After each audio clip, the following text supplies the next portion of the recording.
All right. We're still waiting on some people, but I think we'll just move forward as the numbers climb. We won't be too far ahead, and I'm sure Arthur and Diego can help them get up to speed.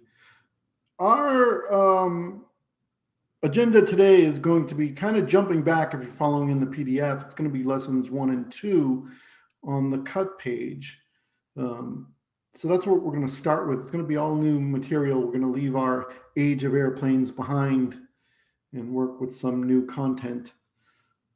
If we have time, and I suspect that we will, I will start the fusion lesson as well at the end of the day, and we'll pick it up tomorrow. I doubt I'll get through all of fusion, but the plan is to get through the cut page today, and then whatever time we have left over, I will start the fusion. So I want to welcome you back. Thank you for joining us again.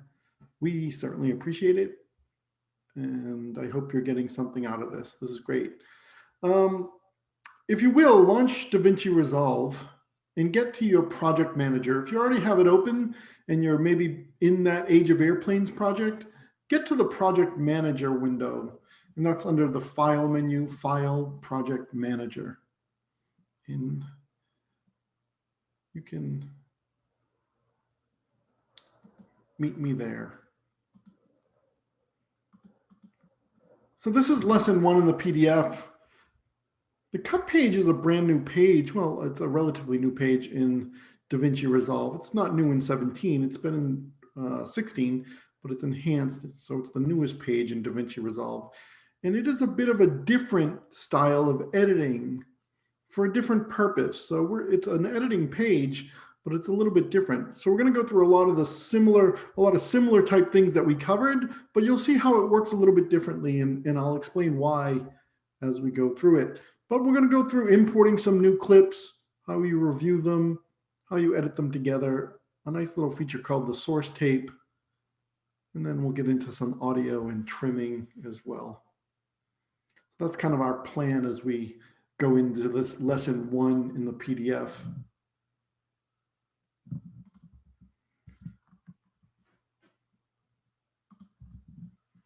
So this is my project manager here. And I'm going to start by making a brand new project. And if you don't have any project in there, you can come down to the lower right-hand corner and you can click on the new project button. So go ahead in the project manager, go down and click on the new project button. We're going to call this project what the name of the company is. We're going to build this little web promotion for this company called Organ Mountain Outfitters. So I'm going to call it Organ Mountain Promo. I'm just calling it Organ Mountain Promo. It's going to be a short little promotional video that we would like to show up on maybe Instagram or Facebook or something like that. And when you've typed in the name of this project, just click create and you'll get a new thumbnail and you'll open up into probably the last page you were on. I'm going to shrink my window down in case you can't see it down the bottom there. What I would like you to do, if you're on the Fairlight page or the edit page, I would like you to jump down to the cut page. So down at the bottom of the screen, just go ahead and click on the cut button to jump to the cut page. The cut page is a little bit different of a layout than the edit page, even though they're both for editing.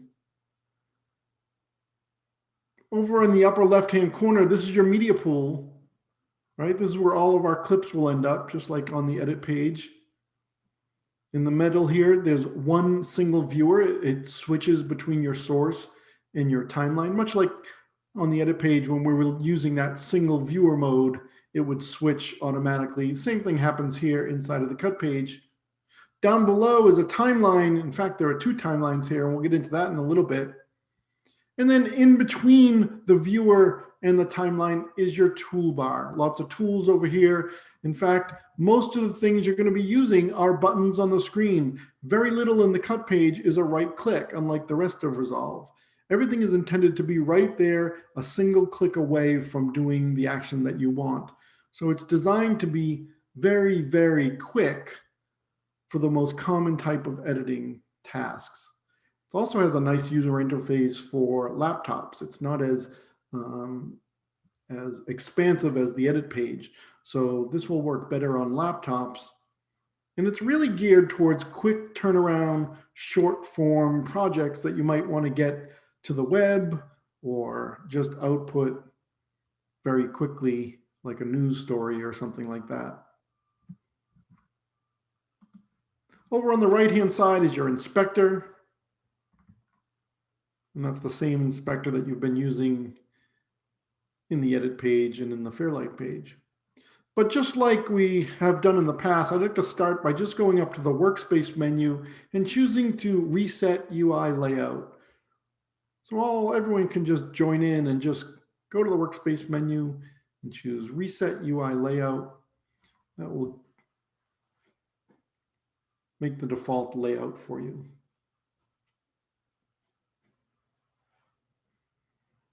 All right. Well, to start our project, I want to bring in some clips. So we don't have to go to the media page to do that like we did on the edit page. You have buttons in the upper left-hand corner of the cut page to bring in clips. You'll see a document type of icon and a little folder with a down arrow. The folder is import a bunch of folders with media in them. And that's what we're going to do. We're going to go to this import media folder and we're going to click on it. We're going to go to our R17 folder that we've been going to, right? The R17 Beginner's Guide lessons that we've been using. This is going to be lesson 1. Don't forget, we've backed up. We're in lesson 1 now. You might ask why. And I just feel after teaching these classes, I feel teaching the cut page goes more smoothly for people and they understand it a little bit better once you introduce the edit page, mostly because people have some understanding of a typical long form editing program like Premiere, Final Cut, or Avid. And they have an understanding of a source and a timeline viewer and the way things work there. So it's good to give them an idea, and I hope that worked for you, to give you a sense of comfort that, oh, the edit page is very similar to other things that I've learned. The cut page is going to be a little bit different. So that's why we're going to take a step back and learn it now. You're going to see how fast it can be. And in some cases, it can be much, much faster and a heck of a lot easier than the edit page to work in. So I'm going to start by just selecting this Lesson 01 folder. And you'll see in there are a bunch of other folders. There are 5 other folders. Those all contain content that we'd like to bring in to the cut page. So all I'm going to do is select this Lesson 1 folder and then come down to the lower right and click on Open. Up comes a little dialog that says, hey, I have a default resolution and frame rate in Resolve, and these clips don't match that default setting. Do you want to change the default setting, or do you want me to play back these clips at a different speed? And we want to change our project settings to match the incoming clips. Unlike on the edit page, now this will work on the edit page too, this will happen, but what we did on the edit page was one of the first things we did was go to the file menu, project settings, to set up our resolution and frame rate, right? Do you remember that? That was on day 1. It's the first thing we did. Well, if you end up bringing in clips that don't match your frame rate and resolution, you'll get this dialog and you'll get the option to match your settings to the incoming clips. So click on the change button.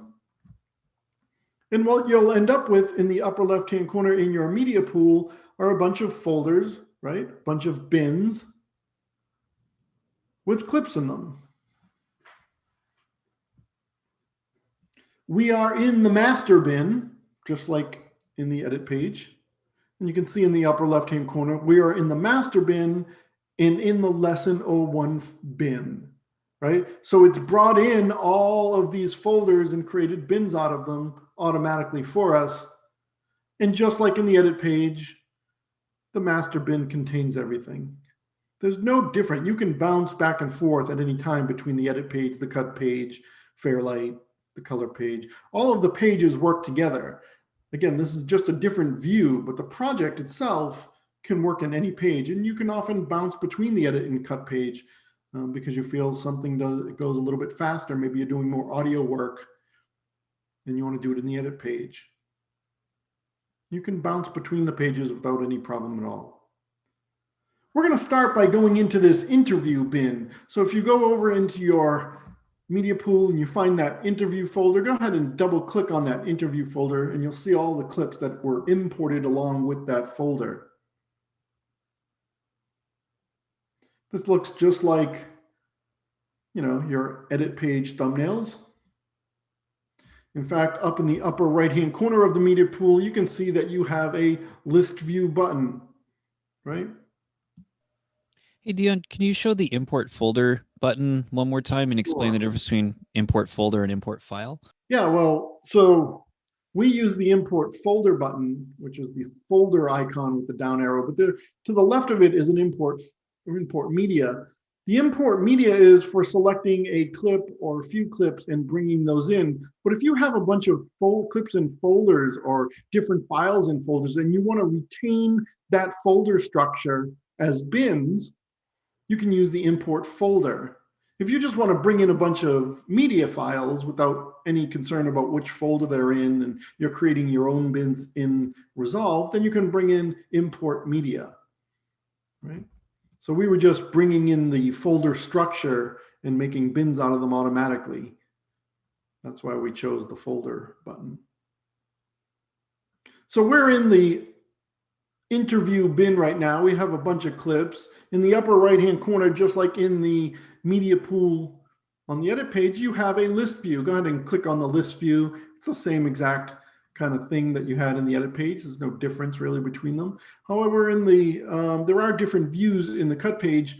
To the left of your list view, there's a new button. It's called strip view. You can click on it. These are just film strips of each clip.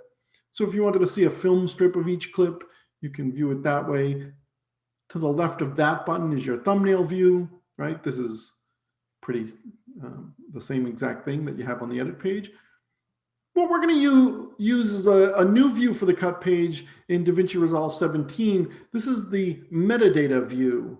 And I'm going to click on that metadata view button to switch my bin to that. And what the metadata view button is, when you have the list view, right, you have no thumbnail. You're just looking at text. When you have the thumbnail view, you're just looking at a thumbnail and you have no metadata.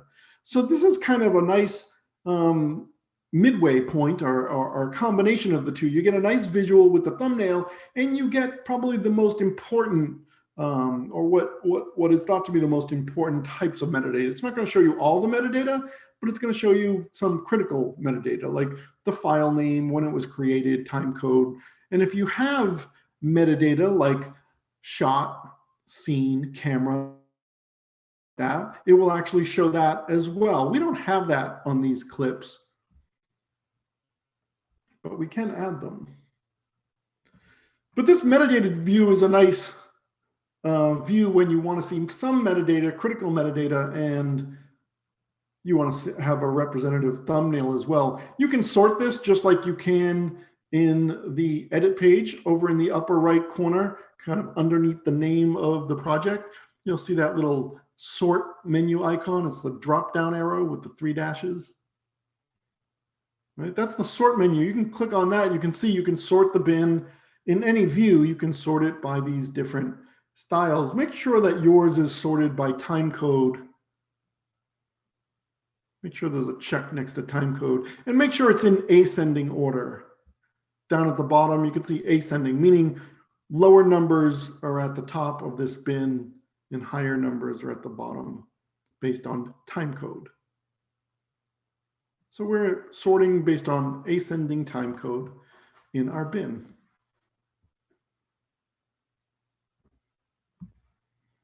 Now, just like when you're editing in the edit page, you can select a clip. So go to the very first clip in the bin at the top in the upper left-hand corner. Just select that close-up shot. If you double click it, it loads it into the source viewer or into the viewer. Way over on the right-hand side of the screen, you have your inspector buttons. It's in the same location that it is in the edit page. Go ahead and click on the inspector button to open up the inspector. We used the inspector a lot yesterday to adjust the transform and things like that, right? The zoom, the position. But the far right of the inspector has another tab called the File tab.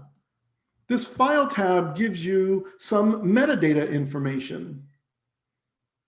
It's like the metadata panel in a way, but it's giving you some abbreviated metadata. So although we don't have some critical metadata for our view right now, you can add it in here for each one. Let's say we want to add camera, scene, and shot. See how in our inspector, we have camera, reel, scene, shot, and take, right? What if we wanted to add camera, scene, and shot number to our metadata? And we wanted to add it for all the clips in this bin. So we could go through, enter in camera, scene, shot, and then click on the next one, scene, shot. But if you come down to the bottom of the inspector, there's a checkbox there that says auto select next unsorted clip.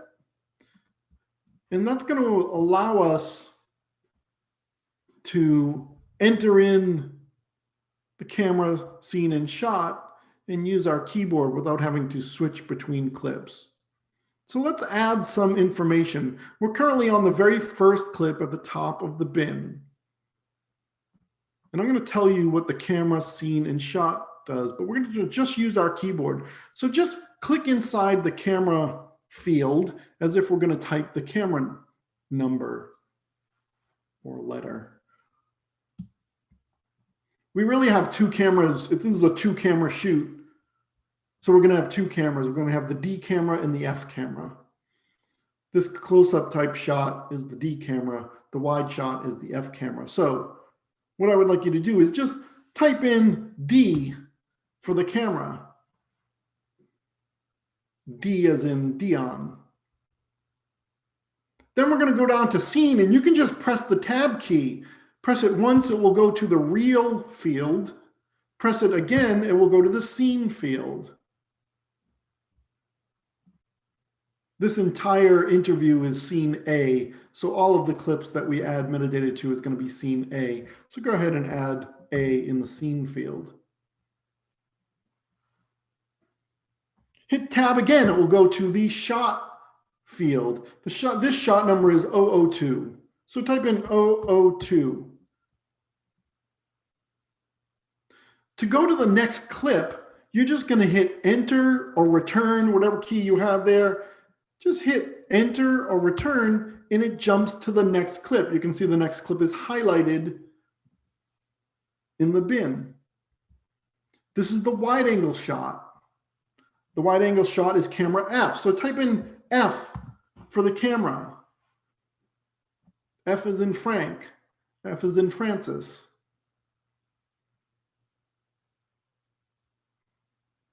Press tab twice, right? We want to skip the reel. So the first tab goes to reel. The second tab goes to scene. All the scenes are A. So I'm just going to type in A in the scene. Then I'm going to hit tab. This is 002 again. 002 for the shot number. Hey, Dion, can you show the auto select to next clip dialog box? The auto select next clip is right at the bottom of the inspector. See it down here at the bottom of the inspector? I just have this checkbox. It's allowing me to hit enter to go to the next clip in my bin. So you want to make sure you're on the File tab in your inspector. You'll get all the metadata. And then you want to make sure you have this checkbox selected. The first clip in the bin we entered was D for the camera, A for the scene, and 002 was the shot number. Then we hit enter or return and we came to the second clip. That's an F camera because it's the wide shot. It's still scene A, as all the clips will be, and it is 002 for the shot, meaning the first and the second clip are the same clip. That just is a 2-camera shoot. So if you have those two done, hit enter or return to go to the next clip. Wide angle shot, this is going to be an F camera. Type in F for the camera, tab twice, tab, tab. Scene is going to be A, tab again. This shot number is 005.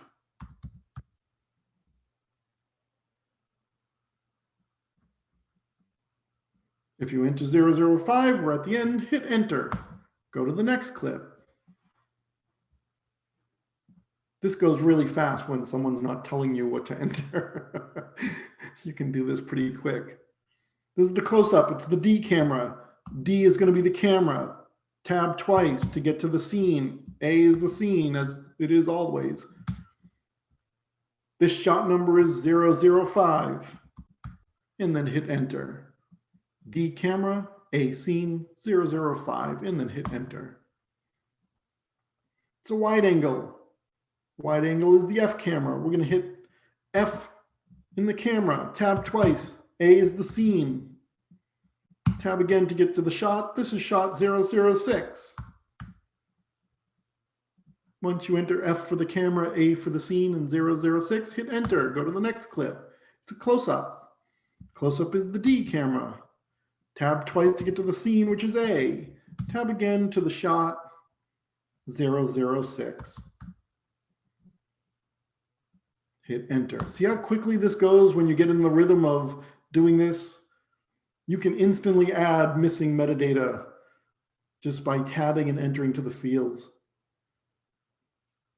Close-up shot, this is the D camera. Tab twice, this is scene A again.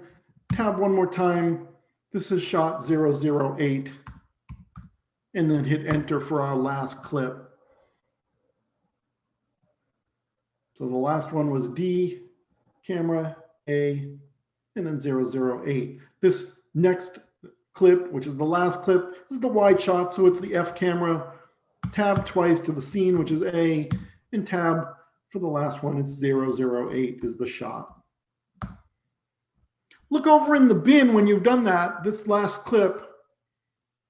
You should see all the metadata there. Camera is F, scene is A, shot is 008. If you scroll up, all of your clips should have camera, scene, and shot.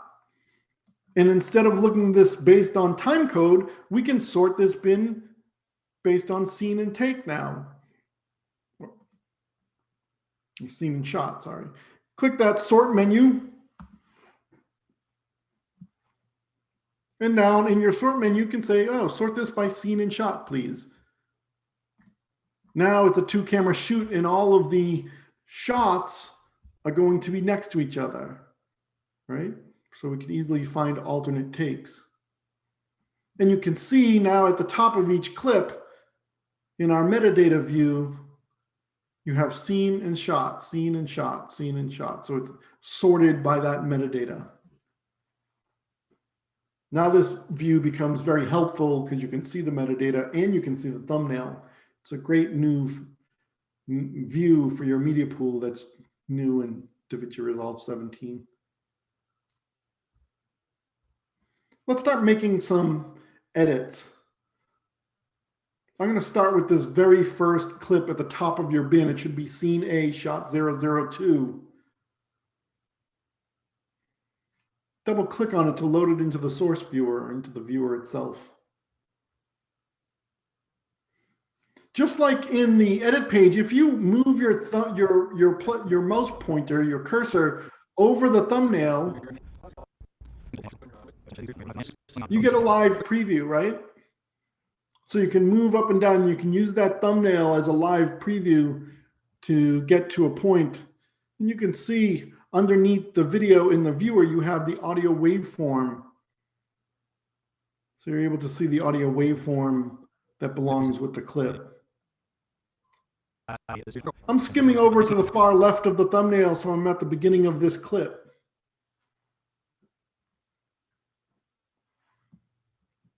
You're going to hear that the person interviewing this owner of this store starts to speak, and then eventually the owner begins to speak. And you can almost see that in the waveform, how all of a sudden the waveform gets taller.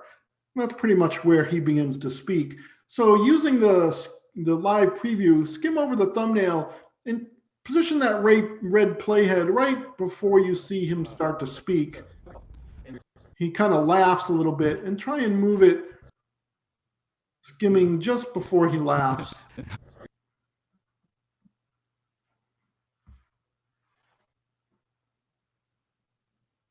And once you're there or you're close to it, you don't have to be exact, but once you're close to our owner on camera speaking or laughing, we're going to mark this as our in point. So hit I on your keyboard. By the way, this cut page is really, really well designed to work with that speed editor that I talked about at the beginning. All these functions are built into the speed editor. So you have a nice jog wheel, and you have your in and out marks and trimming controls and a whole bunch of functions on that speed editor. All right, we have our in point right before he laughs or close to it. Now, it's pretty hard, I admit, to use that thumbnail for precise placement, right? I mean, that thumbnail, you could move a few pixels, right? As you're skimming over this thumbnail, you could just move a few pixels and you have no idea how many frames that moved, right? If the clip is an hour long, moving your cursor just a pixel could jump like 5 minutes. If the clip is 2 seconds long, moving your cursor 2 pixels could be like 2 frames. So it's very hard to be precise. It's the same thing with your kind of your playhead there. Same thing. When clips are longer, it's very hard to be precise. So built into the cut page is something that makes that placement easier, especially on long clips. It makes it much more consistent as you're trying to move and refine it, your in point. So this is called the Scratch Trim tool. And what this Scratch Trim tool does is it makes it easier to refine the in point of your selection. And where it's located is it's located in your viewer in the far left-hand side of your audio waveform. See, it looks like a bracket with an arrow on the far left-hand side. You can look up here and zoom to see where it's located. This is the Scratch Trim tool. And what it's going to allow me to do is be a little bit more precise moving that in point. It's going to change your in point. So what I would like you to do is press and hold down on it, on that Scratch Trim tool. This is going to set your in point. All of a sudden your waveform is zoomed in. And if you drag to the right and to the left, you can see how it's refining the in point, and you're able to see a nice zoomed in portion of your waveform. So using that Scratch Trim, move your in point so it's after his laugh, but before he starts to introduce himself. My name is Chris Lang, and I'm mining out. So it's in between his laugh, but before he really starts to speak. And when you're done and you have that placement, just let go of the mouse, and now you've refined your in point.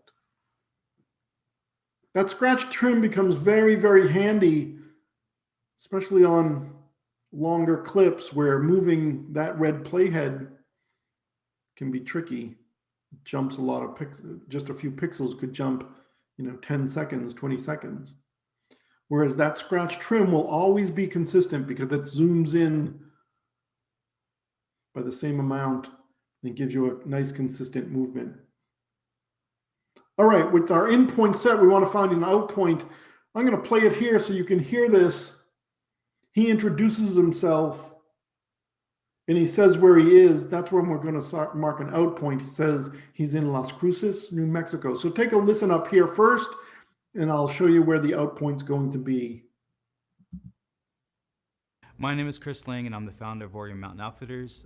We are located in our store in Las Cruces, New So Mexico. go ahead and find that point and then press O to mark an out point at the end of Las Cruces, New Mexico.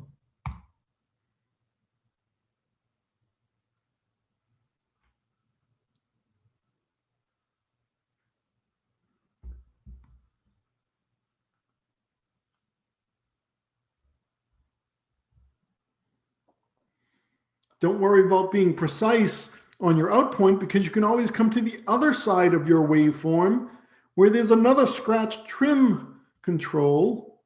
This controls the out point. If you want to refine your out point, let's give him as much space after he finishes the word Las Cruces, New Mexico, but before the interviewer starts to speak again. So use your scratch trim to drag this out just before the interviewer starts to speak. And refine your out point. So you have two scratch trim tools, one on the left-hand side for the in point and one on the right-hand side for the out point. That way you can just start to mark in and out pretty easily as you play and then go back and refine them. We're going to edit this into our timeline. Pretty easy to do. All of the edit tools inside of the cut page are buttons over here underneath your media pool. There are 6 buttons. There's a smart insert, an append, a ripple overwrite, a close-up edit, a place on top, and a source overwrite. The second one in from the left, is called append. This is a good kind of edit because it just appends the clips to the end of your timeline every time. It's a good way to start assembling clips together. And the way you really kind of want to edit in the edit page is that you kind of want to do what's called a radio edit in a way. And that is assembling so the sound is pretty good. Like his interview will sound pretty good in the end. The picture might have jump cuts, but the sound will be good. And then we'll cover over those jump cuts either with transitions or B-roll. And that's kind of what we're going to do here. We're going to assemble his interview and make it sound really good before we start adding in some cutaways. So the first edit will be done with our assemble, or our append button. Our append button's right there. If you hover over it, you'll see it says the word append. It's the second button in from the left on that row of, or that grouping of edit functions. So go ahead and click append. Okay, when you click append, something happens that is very different than the edit page. It builds a timeline, and you actually have 2 timelines. And we'll get into this as we move along. But right now, it's just important to know that there are actually 2 views of the timeline. I shouldn't say there's 2 timelines, but it's 2 different views. At the top, you have this blue bar. This is the upper timeline. The upper timeline is always going to show you the entire cut. So it's going to make it very easy to jump to the beginning, the middle, or the end, no matter how long your timeline gets, because this upper timeline will always show you the entire thing. So that you don't have to scroll as much or at all in the cut page. That upper timeline is going to help you. The lower timeline is a zoomed in portion of your timeline. It's going to give you a nice magnified view. All those times that we were Shift Z, right? We were doing the Shift Z to zoom in and out of our timeline. All those times I said, use the Command or Control plus sign or the magnify slider to zoom in and out of the timeline. That all goes away in the cut page because you don't need to zoom in. There's always a zoomed in version right below. There's always your entire timeline up above. It gets really nice and convenient when you start working with that. Takes a little getting used to, but once you get used to it, it's a beautiful thing. All right, you can see in the viewer right now, the viewer is showing us the very first frame in the left, and the last frame are our out point in the right, right? This is the source. It's showing our in point and our out point. So if we wanted to refine it, we'd have a nice view of the start and end of our clip. You want to close this view, so I'm just going to go into the upper left-hand corner where there's a little X in our viewer, just to get back to the typical single view. I'm going to continue with this clip. This is the same clip. You can see our in and out points here. I'm going to continue because he goes on a little bit more. So I'm going to first play this clip and you can listen to it. The interviewer is going to ask a question and then he's going to answer with what the company is, what the company is. And I want to include when he begins speaking, that's going to be my in point. So just listen up here first and then I'll give you time to do it. So what is Organ Mountain Outfitters? Organ Mountain Outfitters is a live. So I want the in point to be right before he says Organ Mountain Outfitters, right? So you can just come over and drag this playhead there, but I'll show you another way which can be a little bit easier too. You know that nice feeling you had with the scratch trim controls? Well, this jog control right underneath the audio waveform, this jog control does a similar thing. It's not going to move your in and out points. It's just going to move your playhead and give you a nice feel, nice smooth. It's not going to jump 5 seconds if you like when it does when you move the playhead. So just click and drag to the left or the right, and you'll be able to find right before he speaks. So go ahead and play, find that point where he begins to speak, and then use your jog wheel to refine the playhead position right before he speaks, and that will be your in point.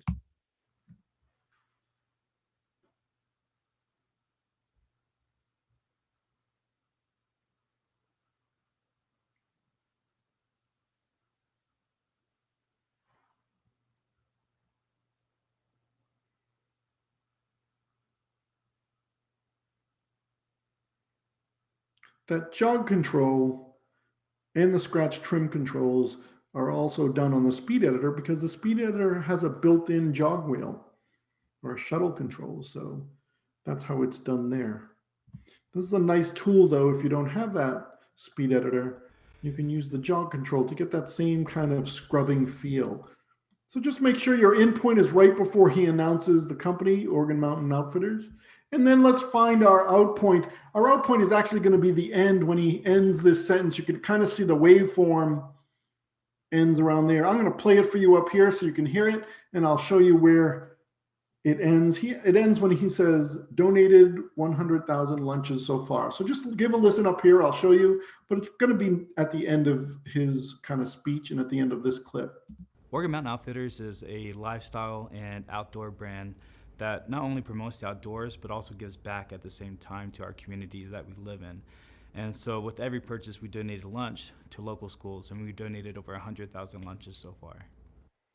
All right, and that's going to be our out point. So go ahead, you can either use the jog wheel, you can move the red playhead, you can play it, but get to the end to where he says donated 100,000 lunches so far, and then mark an out point.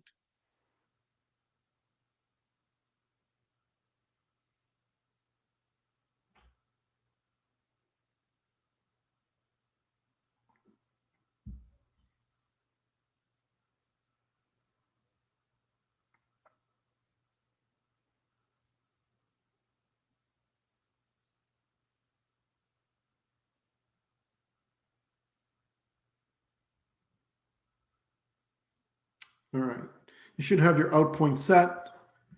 And if you do, we can add this as our next edit. We're going to come over and use that same append. We don't care where the playhead is in our timeline because append just appends this to the end. It adds the clip to the end of the timeline. So click on that append button again to make your second cut. And notice how the upper timeline now shows your two edits, right? It's still showing you the entire project or the entire timeline. Now we've used this clip and we might want to go to our second clip, but instead of going to your media pool and double clicking a clip to load it into the source viewer, the cut page has a nice view of the clips in your bin. It's called the source tape. And we're going to use that source tape instead of going back to our media pool all the time. To get to the source tape, you go to the upper left-hand corner of your viewer, and you'll see 3 buttons up there. In the upper left-hand corner of the viewer, you can look up here and zoom, and I'll point them out to you. The first of the 3 buttons is your source viewer, right? That's going to show you the clip that you load in, just like the source viewer in the edit page. The one on the far right, this is your timeline viewer. So if you want to see what's in your timeline, you can click this button here. The middle one is the source tape. And we're going to click on the source tape and watch what happens. You click on the source tape and all of a sudden you have every single clip that's in the current bin displayed or strung out in the view. You can see down below here you have waveforms, right? And little white dividers that are showing you the boundaries for each clip. So every clip from your media pool that's in your media pool right now is displayed and strung out in the sort order that they are in the bin. So this is the first clip in the bin, the second clip, the third clip, all the way down. Go ahead and drag your little playhead, the red playhead, and just drag through. And as you drag through, look over in the media pool. It's highlighting the clip that you're on as you drag through the source clip.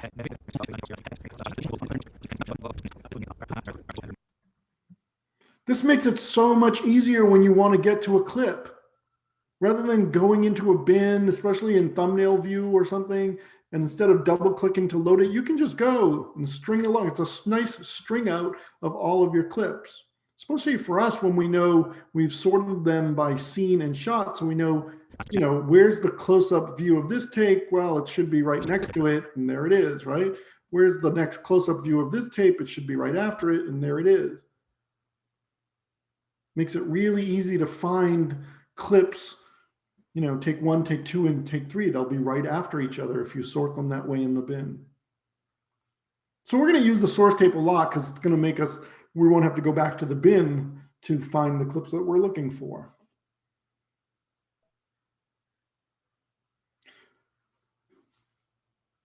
I'm going to come in here in my source tape and go to the very last clip. Since we have a nice opening to our project, let's find a closing. I'm going to go to the very beginning of this last clip here in my source tape. You can use those white dividers to get you there. If you look in your media pool, scene A, shot 008 is the one that's highlighted because that's what the last clip is.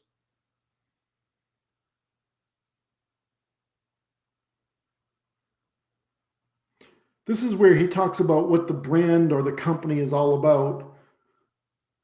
So we're going to mark an in and an out around a particular sentence here. I'll play it for you first here, and then you can do it. But I'll tell you what we're looking for first. He says, our brand is really just a reflection of our community and who we are. So I'm going to mark an in and an out around that sentence. I'll do it up here first for you, and then you can do it. So I'll play that last clip in the source tape. Honestly say it's changed my life. And it's given me a family in a way that I didn't have, growing up.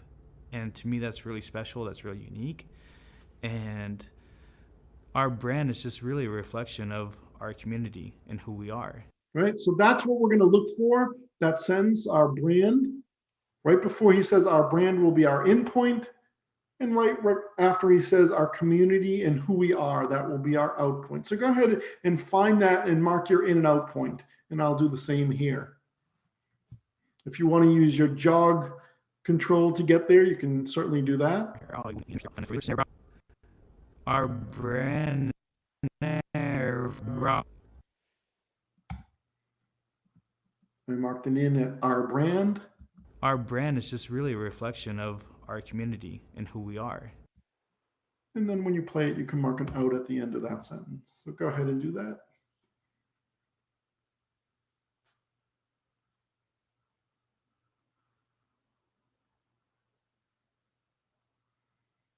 Once you've done it, we're going to append this to the end of our timeline. So just click your append button again.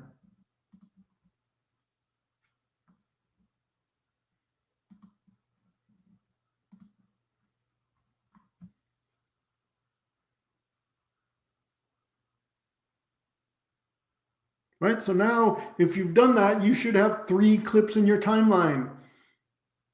You've just appended the 3rd clip to the end there.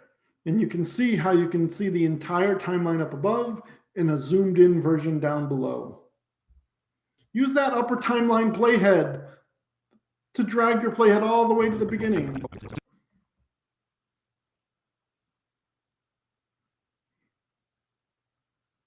If you want to see this play back for you, you can go up to the workspace menu. Go to the workspace menu, go to viewer mode, and choose Cinema Viewer. Workspace, viewer mode, Cinema Viewer. If you don't have an external display, or maybe you're on a laptop, or maybe both. Sorry. Sometimes I make myself laugh when I say stupid things. So, but go to Workspace Viewer Mode, Cinema Viewer, and you can go into a full screen view and you can play this. My name is Chris Lang, and I'm the founder of Oregon Mountain Outfitters. We are located in our store in Las Cruces, New Mexico. Oregon Mountain Outfitters is a lifestyle and outdoor brand that not only promotes the outdoors, but also gives back at the same time to our communities that we live in. And so with every purchase, we donated lunch to local schools, and we donated over 100,000 lunches so far. Our brand is just really a reflection of our community and who we are. And when you want to leave this cinema viewer, just hit the escape key on your keyboard and you're back out. So it's really helpful if you don't have a full screen kind of view of your program. You can always just play it full screen, going to Workspace, Cinema Viewer, and then hit escape to leave the cinema viewer.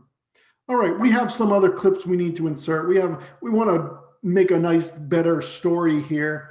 So I want to insert some clips. We have a nice beginning. We have a nice ending. Maybe I'd like to add another clip just before the last clip. All right, so what I'm going to do is I'm going to position my playhead roughly in the area that I want to insert this new clip. This is a little bit different than the edit page. I would like my new clip that I'm going to insert to be just before the last clip in my timeline. So I'm going to position my playhead near the beginning of the last clip. To do that, I'll use the lower timeline. Now, to move the lower timeline, you do not drag the playhead. The playhead always remains in the middle in the lower timeline. What you drag is the time ruler. So I'm going to click in the time ruler in the lower timeline and drag to the right. You're actually dragging the timeline kind of behind the playhead. This might date me a little, but if you remember what a record player is, remember the record player had a needle? Way back in the olden days, record players had needles. Record players were the way that you heard music. This is similar to that. You're moving the timeline track much like you would a record, and the needle stays in one position, right? The playhead stays in one position.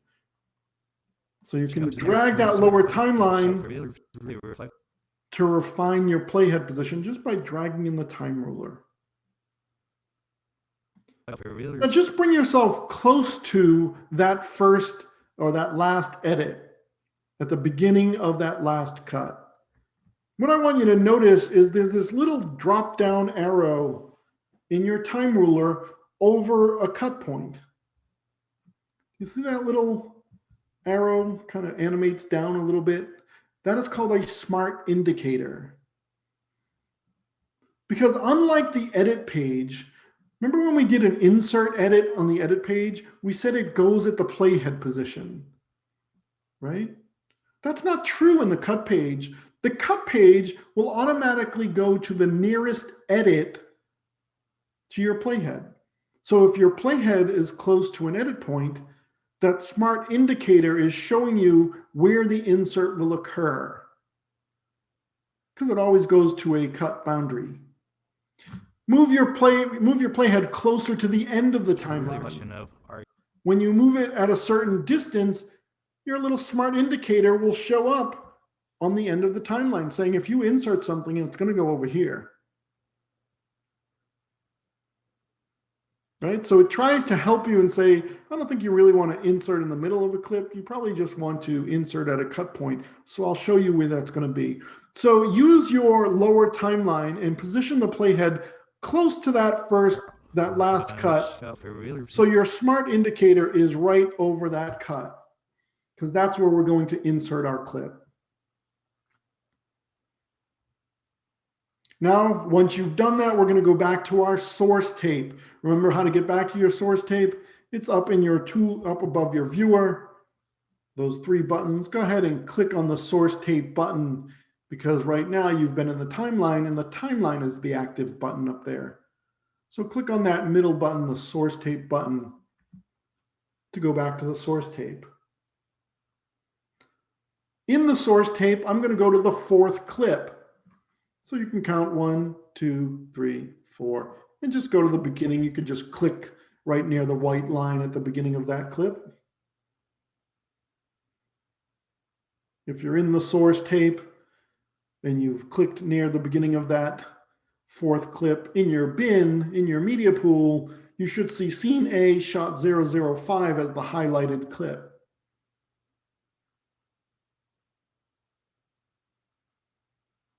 Again, the interviewer is going to say something and he's going to respond. His opening response is kind of where we're going to mark our end point, right before he begins to speak. I'll play it up here for you so you can hear.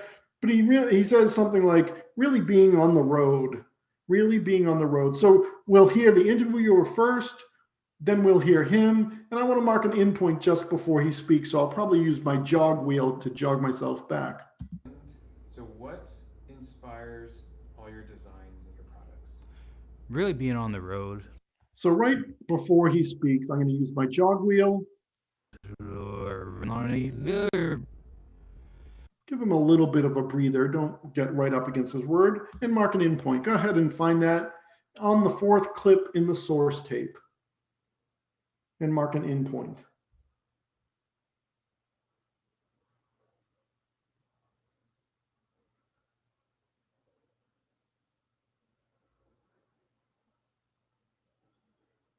If you've done that, I'll play the clip for you up here, but it's most of the clip. Most of his response to that question is what we're going to include. When he stops speaking is when we'll have our out point. He says something like, that's really where the design process starts. That's what he says. And after the word starts, at the end of that sentence, that's where we'll mark our out point. Let me play it here for you and you can listen, and then I'll give you time to do it. Really being on the road, visiting these places, and capturing their beauty with our cameras, and also design inspiration, sketching out, in the field. It really kind of, I don't know, you have to experience things for you to truly be able to tell that story. And so it's not just the landscapes, but it's also the people that we meet on the road, whether it's through Instagram or social media, and being able to connect and hear their stories and tell our stories. And that's what really inspires us. And we take that inspiration and we bring it back to the store, and that's really where the design process starts. And that's where we're going to mark our out points. So go ahead and find that ending where he says, that's really where the design process starts. He does stumble a lot, and there's a lot of stuff in there we'll probably want to cut out, but I'd like to take that whole piece. So it's really towards the end of the clip where you'll mark your out point. So go ahead and play it. I'll give you a few seconds to do that. You're roughly going to be about 30 or 40 seconds long. So I'll give you about that much time to find your out point. That's really where the design process starts, and at the end of starts.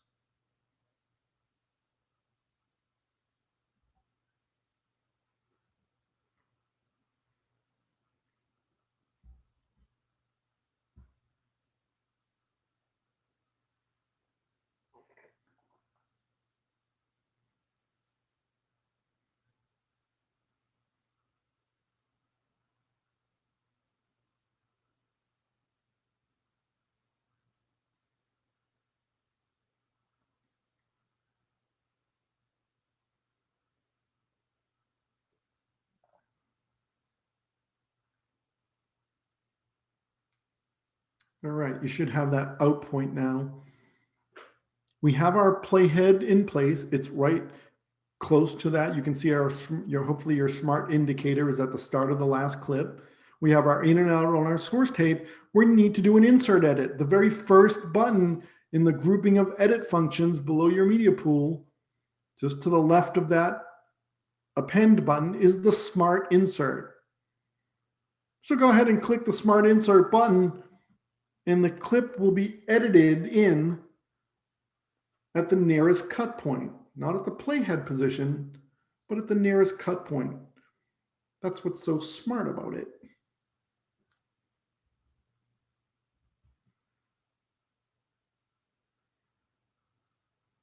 A lot of times when you're editing, you'll assemble things together like this, and then you'll realize like, oh, you know what? That's kind of, I'd like to try something out, try a new thing, and move some clips around. That's what makes the upper timeline so great, is because you can drag something from the end of a timeline and move it all the way to the beginning without having to scroll or zoom in and out, anything like that. Let's say that clip that we just edited in, that insert, maybe we like that as the opening rather than the traditional him introducing himself, which is what we have now.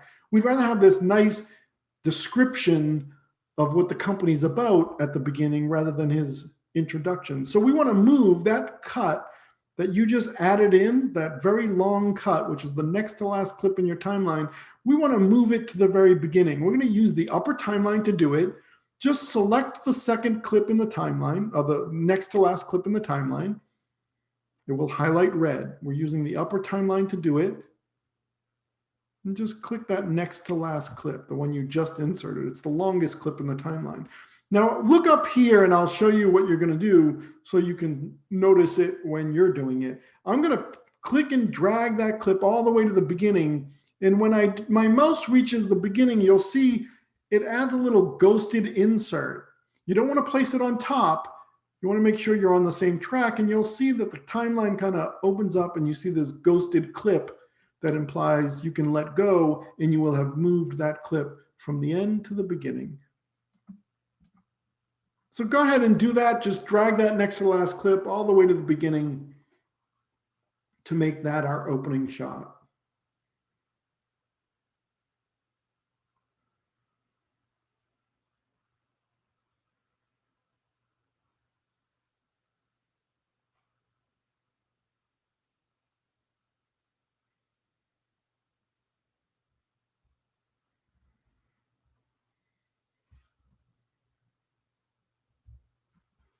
All right, hopefully you got that.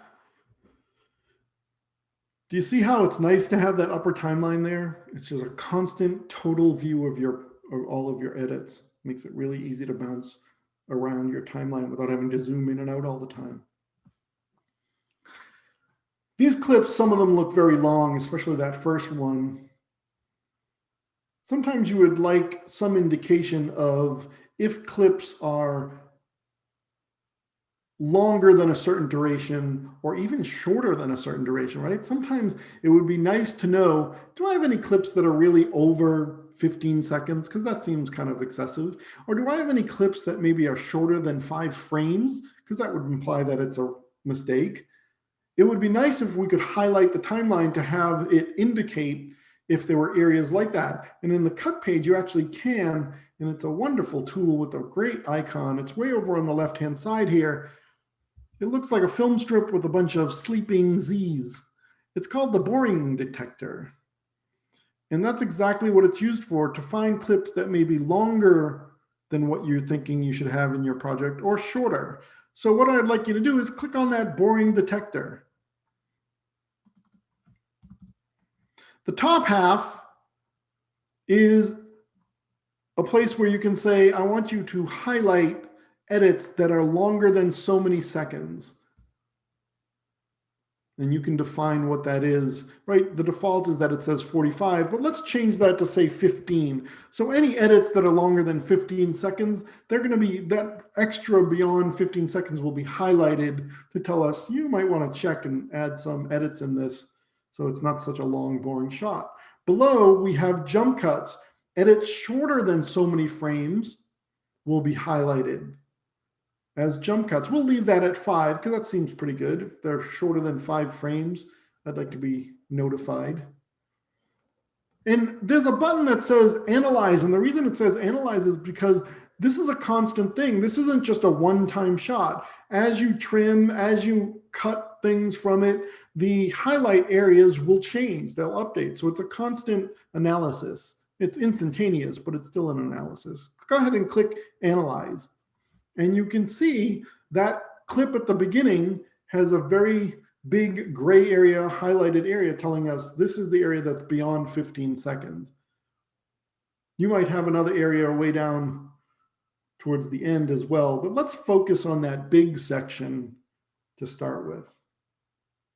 Since that's a big, long section, maybe we want to cut some pieces out of it.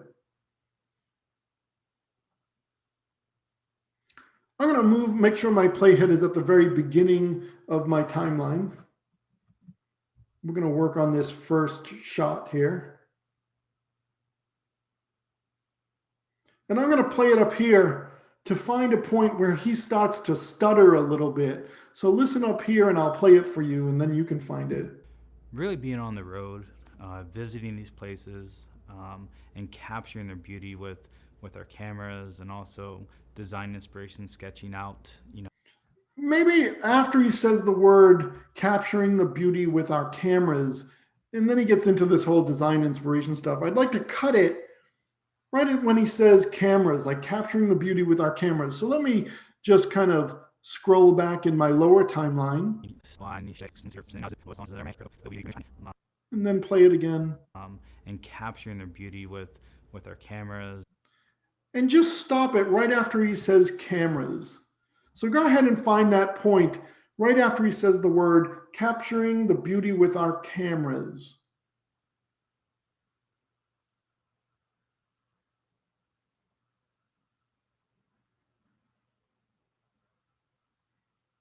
It's helpful to use the lower timeline to find the perfect spot just by dragging in the time ruler.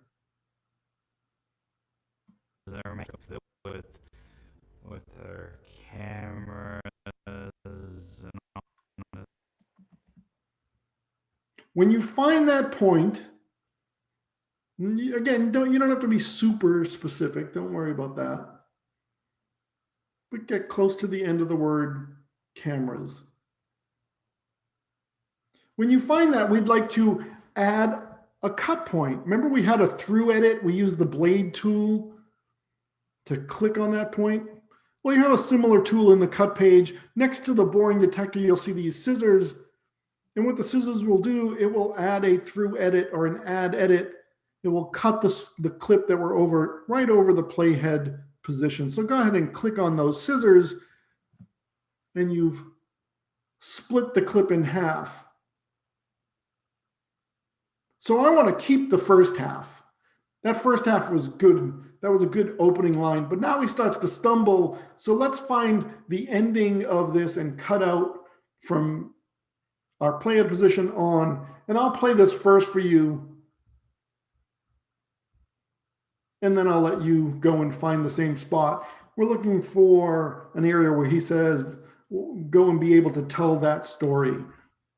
Be able to tell that story. So take a listen. And also design inspiration, sketching out, in the field. It really kind of, I don't know, like you have to experience things for you to truly be able to tell that story. Right? So there's a lot of stumbling in there. And that's where I'd like you to find. So go ahead and play that. And this is what you're listening for. For you to truly be able to tell that story.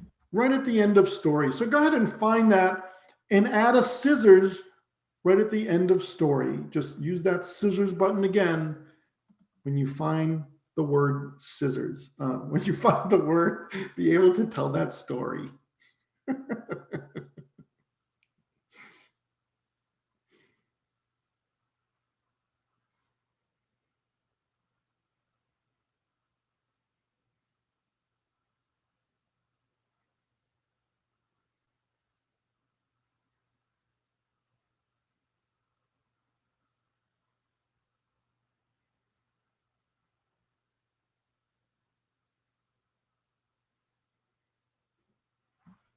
use the split. That's the split button. Those scissors are called the split clips button. Once you add that split, you're going to select the segment that you just created, right? The one right before your playhead. You're just going to select that. That was a lot of stumbling. He had a lot of pausing in there. We could get rid of this whole piece, and it would make this interview a lot tighter. This is what I mean by a radio edit. We're making his voice sound really good. The interview will sound really good. Are there a lot of jump cuts in this? Yes, but that's okay. We'll fix that later. The radio edit focuses on the interview first, and then we'll add some B-roll. So select that segment that you just created, the one right before your playhead with the two splits. And then this time in the cut page, we're just going to hit the backspace button or the delete key. The delete key on Mac, the backspace on Windows. You don't have to hold down Shift in the cut page. When you press delete, you're going to ripple delete. And it gets rid of the clip and closes up the gap. And notice our boring area got a lot smaller. Let's find another area that we can remove. From my playhead position, I'm just going to start playing. You can listen up here. I'm going to mark an in and an out point around an area that I want to remove. It's a sentence where he talks about social media. He says, whether it's through Instagram or social media, and I'm going to mark an in and an in and an out point around that sentence. So give a listen. And so it's not just the landscapes, but it's also the people that we meet on the road, whether it's through Instagram or social media. So let's mark an in and an out point around the sentence, whether it's through Instagram or social media. So go ahead and find it and mark an in and an out around that sentence. But it's also the people that we meet on the road, whether it's through Instagram or social media.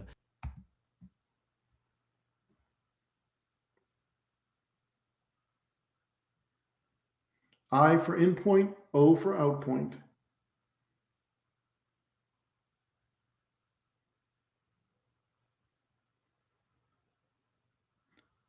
To delete the area between the in and out point, same thing, backspace or delete.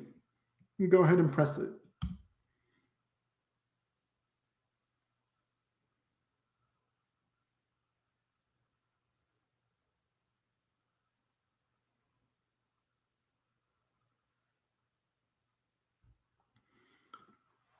And with those two edits, you may have noticed with those two deletions that we just did, you now have made your program less boring.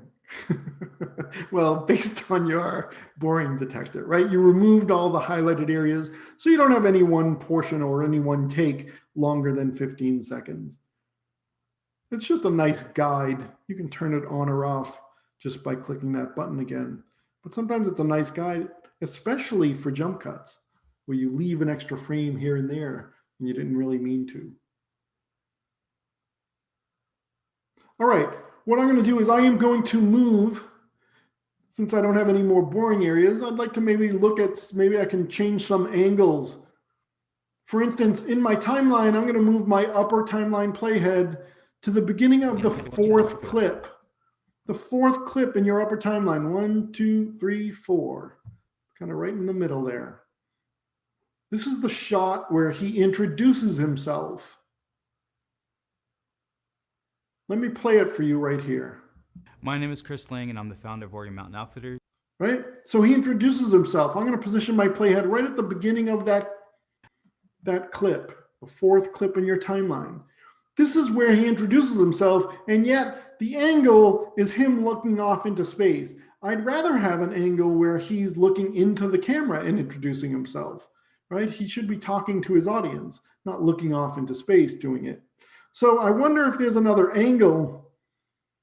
In a bin like this, it's pretty easy, but if you have a multi-camera shoot or even a 2-camera shoot, it might be a little bit trickier to go and find the angle.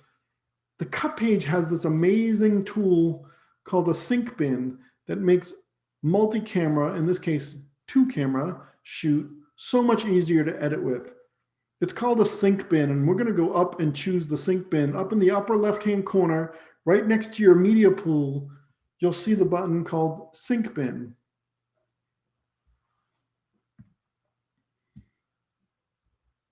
So go ahead and click on the sync bin. The sync bin's kind of different. It's very much geared towards multi-camera editing. And in this case, a nice 2-camera interview, very simple, right?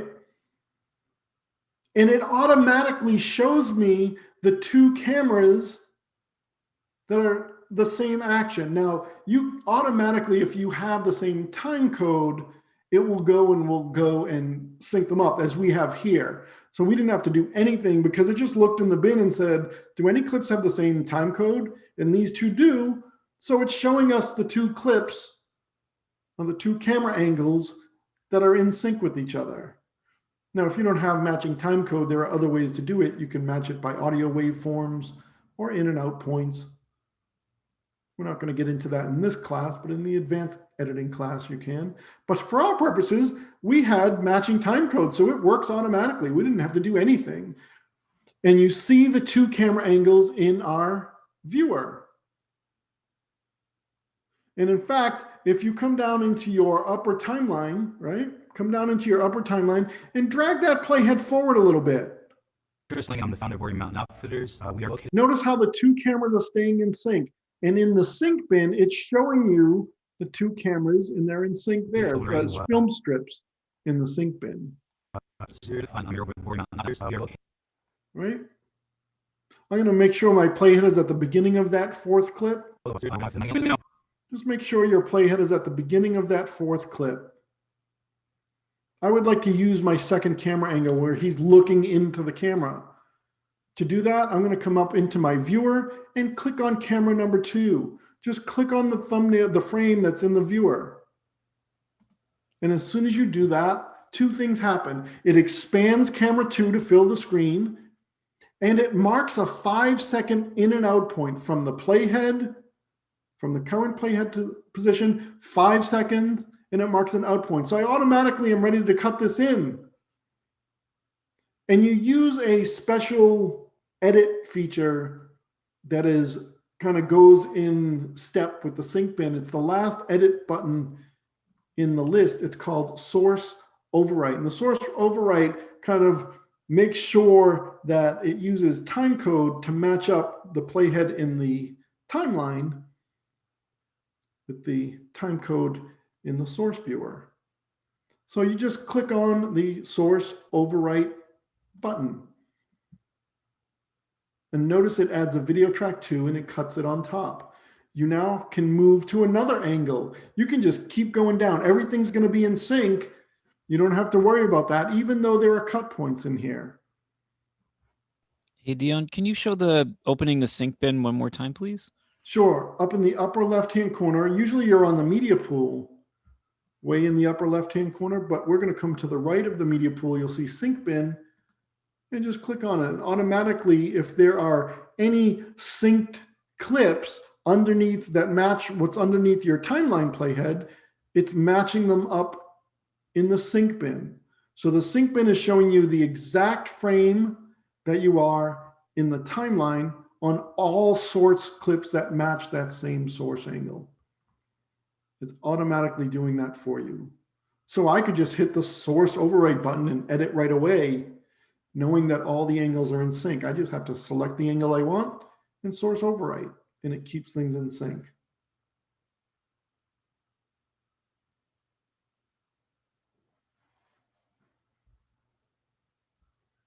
I'm going to move my playhead just to the start of the next cut. Just to the start of the next cut. If you want to play it, you can listen Warrior to Mountain it. Outfitters is a lifestyle and outdoor. That's what we're at the beginning of. It's the 5th edit in your timeline. Move your playhead just to the start of that. This is a long clip. You can see how at the very end of it, you probably see a little bit of a shaded highlight telling you this is a long, over 15-second clip. Maybe somewhere in the middle, I would like to make a cut to a different angle just to add more interest in this. So let me play this, and I'm going to find a point where I would like to cut. So I'm going to play this. You can listen up here, and then I'll give you time to do it. Warrior Mountain Outfitters is a lifestyle and outdoor brand that not only promotes the outdoors, but also gives back at the same time to our communities that we live in. Maybe I'd like to have it start right before he says that line, which is says, but also gives back to the communities we live in. So I'm going to position my playhead using the lower timeline right before he says, the words but. Outdoors, but also not only promotes the outdoors, but also gives not only promotes outdoors. So go ahead and find that point. Not only promotes the outdoors, and that's where you're going to stop right before he says, but also gives back to the communities we live in. You don't have to mark an in point. You don't have to mark an out point. Once you find that location, you notice that the sync bin is still synced. You can just click on camera 2. So when you find that location, click on camera 2, and then go and choose your source overwrite button to edit that in. Now, of course, you can make this longer or shorter, right? It's just an edit that gives you a default 5 seconds. You can make this 2 seconds or 10 seconds, whatever you want. The point is that you can quickly edit this in and then go back and refine it.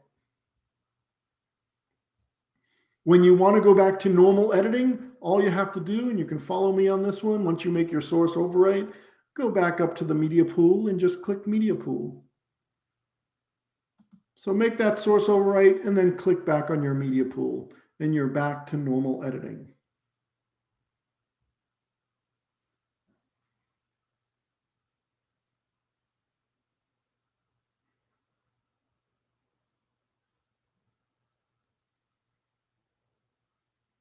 Everyone good with that? It's pretty amazing. It's a pretty amazing way to edit a multi-camera. And even this 2-camera shoot is so much quicker when you're using that sync bin. That's why I say you could easily bounce back and forth between the edit page and the cut page if you wanted to. Maybe you like having the large bin views and the dual source and timecode monitor for a lot of your program, but now you're in this kind of 2-camera shoot area. Switch over to the cut page and you can use the sync bin just to edit that little segment. That's the beauty of Resolve. You can jump between the pages at any time. It's so flexible. Now, not every cutaway is synced with timecode, right? Sometimes you just want a traditional little cutaway, like some B-roll. So let's go here. Let's move to the start of our timeline.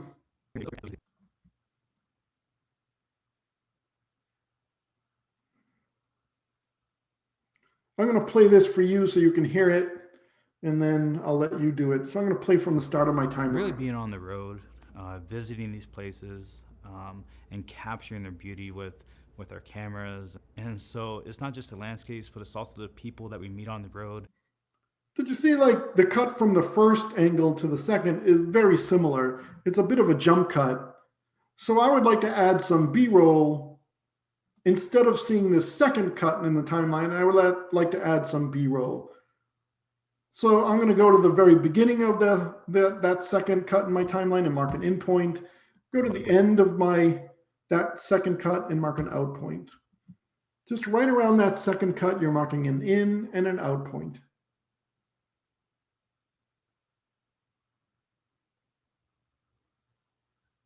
This is where we're going to add some B-roll. So we need to switch bins. So how do you switch bins in the cut page? Well, if you go up above your media pool, the very first button in the upper left-hand corner is a bin list. And there's a little down arrow for this bin list. You can click on that button to get a list of all your bins. Right? These are all the bins that we imported originally. And one of them is called scenery. So we're going to use that bin. So in your bin list, right, way up in the upper left of your media pool, looks like a rectangle with 1/3 of it highlighted. It's the very first button in the upper left. Click on that, you'll get the bin list and select scenery. The list is actually going to stay open so you can potentially click more instead of having to reopen the list. So just click anywhere in the media pool to get rid of the bin list. Right? So you're clicking on the bin list, you're selecting scenery, and then just move yourself over anywhere in the media pool and click down to get rid of that bin list. Now you should be looking at the scenery bin. We're going to sort this bin based on the clip name. So do you remember where the sort menu is? Way over on the right-hand side of the media pool. Right now we're looking at scene and shot, but I want to look at it based on clip name. So come down into your sort list and sort the media by clip name.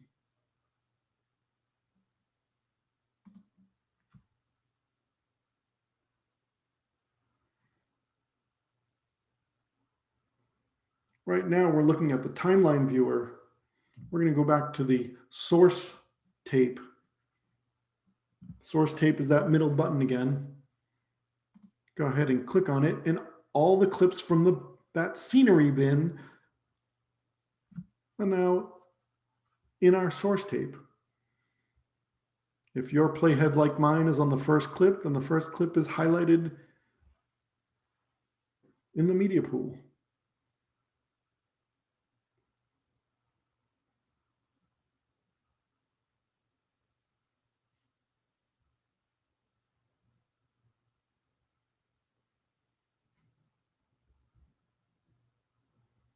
All right, where do we want to lose? Well, I'm going to drag across this source tape, see all the pretty pictures. I'm going to go to the very last clip. The very last clip in the source tape is this White Sands clip. It's these people, kind of friends, taking a little photo.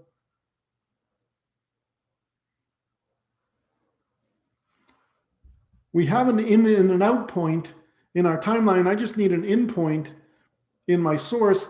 I'm going to move a little bit forward. I might use my jog wheel in this case because I want to move slowly forward until a point where the man that's getting his picture taken begins to pose. So find this point. You can look up here in Zoom if you want and match mine. It doesn't have to be exactly where I am, but I'm going to find a nice little area where he begins to pose. That's going to mark an in point at that point because that's where I want this clip to start.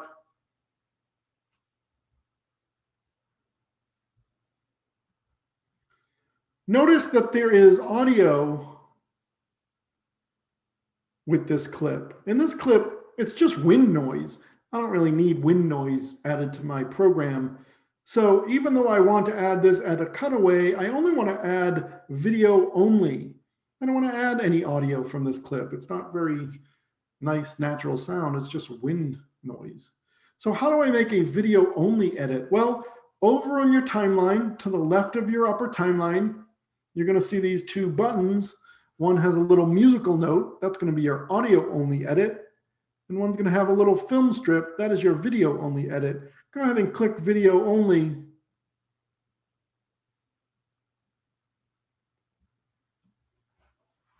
And this is similar to the edit function that we did on the edit page. The second from the end on the right, before your source overwrite button, is place on top, right? We use the place on top edit on the edit page as well. It's the same function. It's just going to add this clip as a cutaway on video track 2.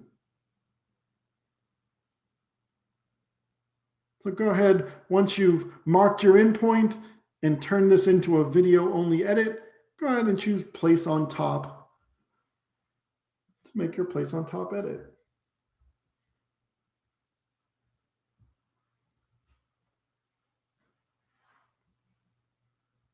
Do you remember all the playback commands that we were doing yesterday? Play around current selection. It was the / button.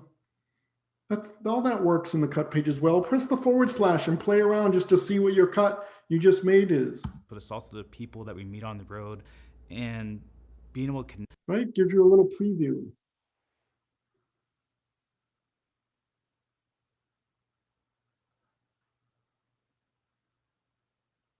Once you've made that edit, make sure you turn off the video only, because in some cases you might want to use audio. So turn off that video only edit once you've made your place on top edit.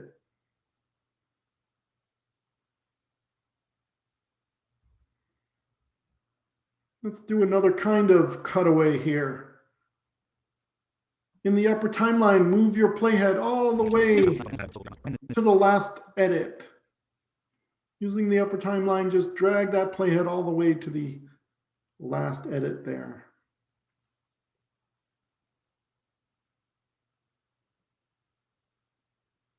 I'll play it up here for you so you don't have to listen to it. Just make sure you place your playhead at the beginning and then look up here in Zoom and I'll play this for you. Our brand is just really a reflection of our community and who we are. That's a great ending sentence about who they are. And instead of this far shot, I would like a close-up, but the only close-up we have is him looking off to the side. I still want him looking into the camera, but I'd like a close-up of that. Unfortunately, we didn't shoot a close-up of that. But there's a nice edit function in here that makes this super easy. Position your playhead at the beginning of that clip, the last clip in the timeline. Come over into your edit functions. In the third clip from the end on the right, looks like a rectangle with a little silhouette of a person in another rectangle. That is a close-up edit. It's a really swanky little edit. What it's going to do is it's going to find that same exact clip, edit it on top of each other of itself, and automatically zoom in by about, I think, 20% or something like that. So go ahead and click on it. And then if you move your playhead back and play over it, you'll see you have a little bit more of a medium shot instead of the wide shot, right?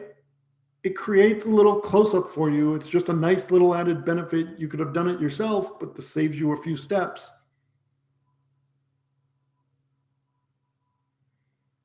This is also the reason why you probably want to shoot with something like a 4K, 6K, 8K, 12K camera, even though you might be just using HD. Because when you zoom into a clip, you don't lose any resolution if your source material is higher resolution than your output. It's a good reason to shoot higher resolution than what you plan to output. Right, and it's still in sync. It automatically syncs it up so we can just play it. Our brand is just really a reflection of our community and who we are.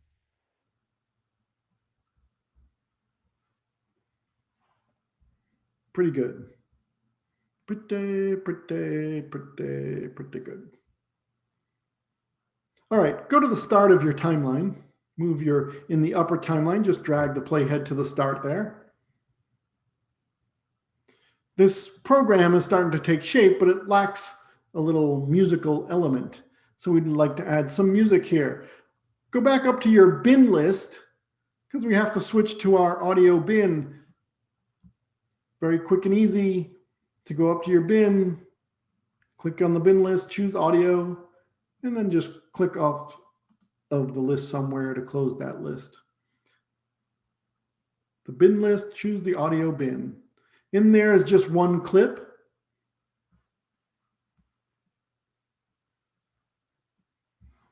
We can very easily double click to load it into the source viewer.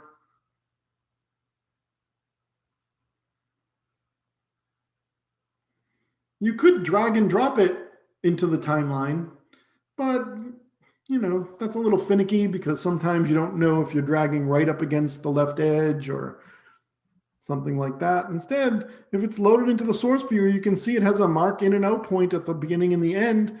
We can just use our place on top edit to edit it into the timeline. Place on top is going to do the opposite for audio, obviously. It's going to add it underneath all the other audio. So go ahead, once you've loaded that audio clip into the viewer, click your place on top.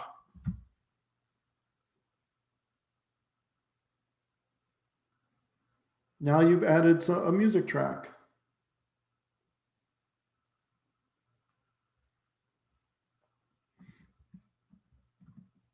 Again, no zooming in and out, just click your playhead in the upper timeline to go back to the very beginning and play this to hear the music with his interview. Really beyond. You don't have to play much to learn that the volume is too loud. Changing the volume works very similar to the edit page. I'm first going to select that audio track. You can select it in the upper or lower timeline, doesn't matter. You can see it, the green music track in the lower timeline. You can click it there.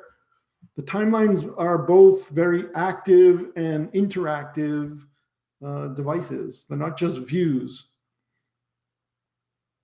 So select the audio track in either the upper or lower timeline, go over to your inspector and click on the audio tab. Remember the inspector? We used it all day yesterday in the edit page. It's the same inspector. You have that with the audio selected, you have a volume slider. I'll give you a hint. This is going to be somewhere around -25 to -30, somewhere in there to be the right level. You don't have to go searching and playing, but you could play it and drag the slider. On the road, visiting these places, and capturing the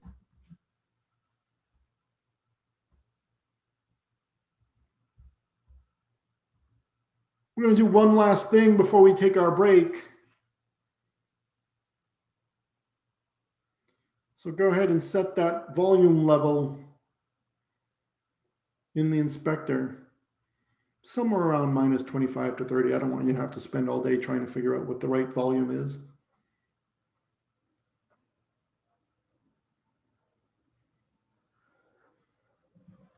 When you're done with that, in your upper timeline, drag your playhead to the beginning of the first alternate angle of him on video track 2. It's not the first cutaway on video track 2, it's the second one. You can look up here and zoom. It's where he introduces himself.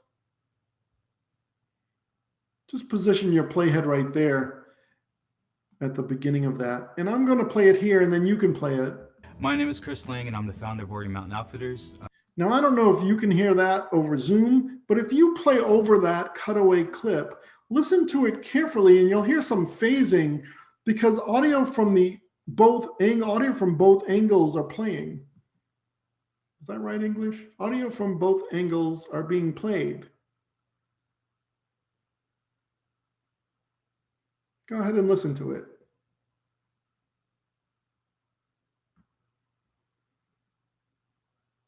Not only is it phasing, but when you get past that cutaway, the audio gets quieter. My name is Chris Lang, and I'm the founder of Oregon Mountain Outfitters. We are located in our store in Las Cruces, New Mexico. Right? When that cutaway goes away, all of a sudden the audio gets quieter too. That's because both clips have audio. It's the same audio and it's being played. So we don't need both tracks to play audio.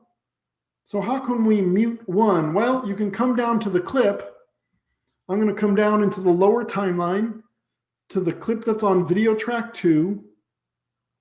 I'm going to right click over it. Yes, there is a right click, the first right click we're using in the cut page. And down at the bottom, there is a mute menu item. So go ahead and choose the mute menu item to mute that clip that's on video track 2. Since they're in sync, it will sound perfect. It will sound perfectly fine if you back up and play it.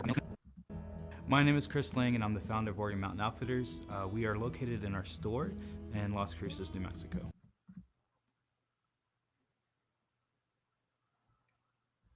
The next cutaway is the same thing, so go ahead and move your playhead over that next cutaway, his wide angle on video track 2, and do the same thing. Right click over it and choose mute.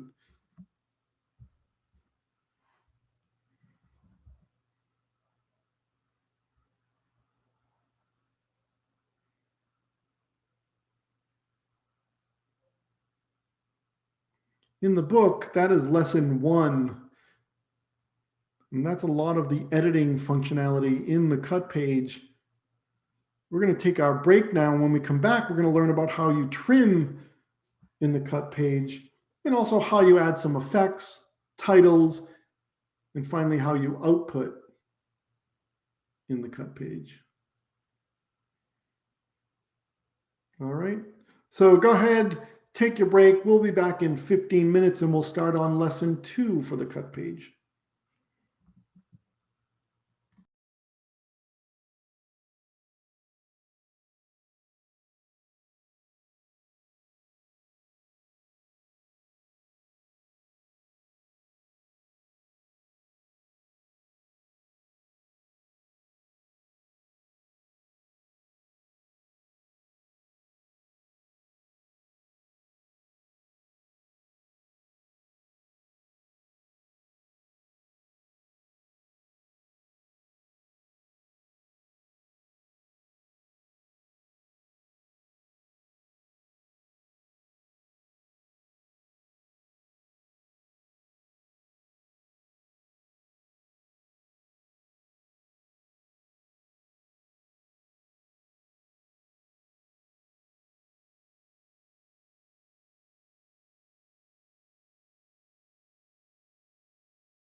naked traveler, fading farther from me, with your face in my window glow. Where will you weep for me, sweet widow?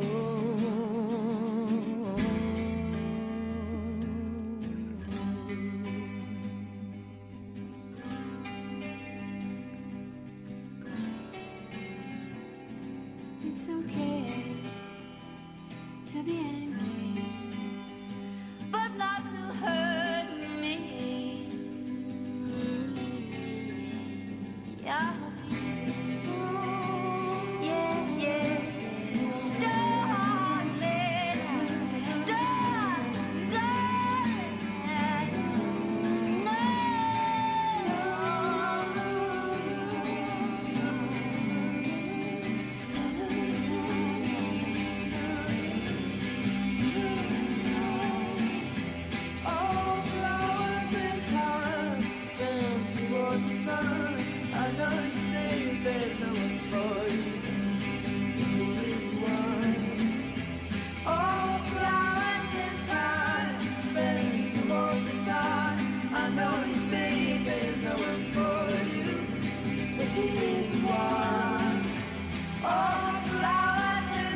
We are now back.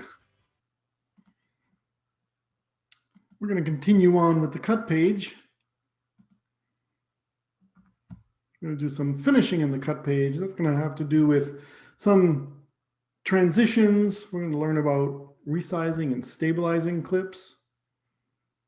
Do some speed changes. Add some titles and effects and learn how to export all from within the cut page this time. So to do that, we are actually going to stick with our Oregon Mountain Outfitters promo that we've been building. We are going to import a new timeline though, just so in case any of you got lost along the way, we can catch you all up. But another reason we're going to do that is because we have a lot more B-roll that we've cut in so we can create some more effects. So we're going to import a timeline. I want to import a timeline into my master bin. So I'm going to come up into my media pool, into my bin list. This time I'm going to choose the master bin. Coming up into my bin list and choosing the master bin. Go ahead and do that and then click in any empty area to get rid of the bin list. You can see our timeline 1 that we've created is already in our master bin. And we're going to import a new one. So we know how to do the import of a DRT file, right? We go up to the file menu, import timeline, just like we were doing in the edit page yesterday. File menu, import timeline. This is going to be lesson 2. I know. It's day 3, but we're on lesson 2. It's taking forever to get through these lessons. We're in lesson 2. We're choosing that DRT file that's in lesson 2.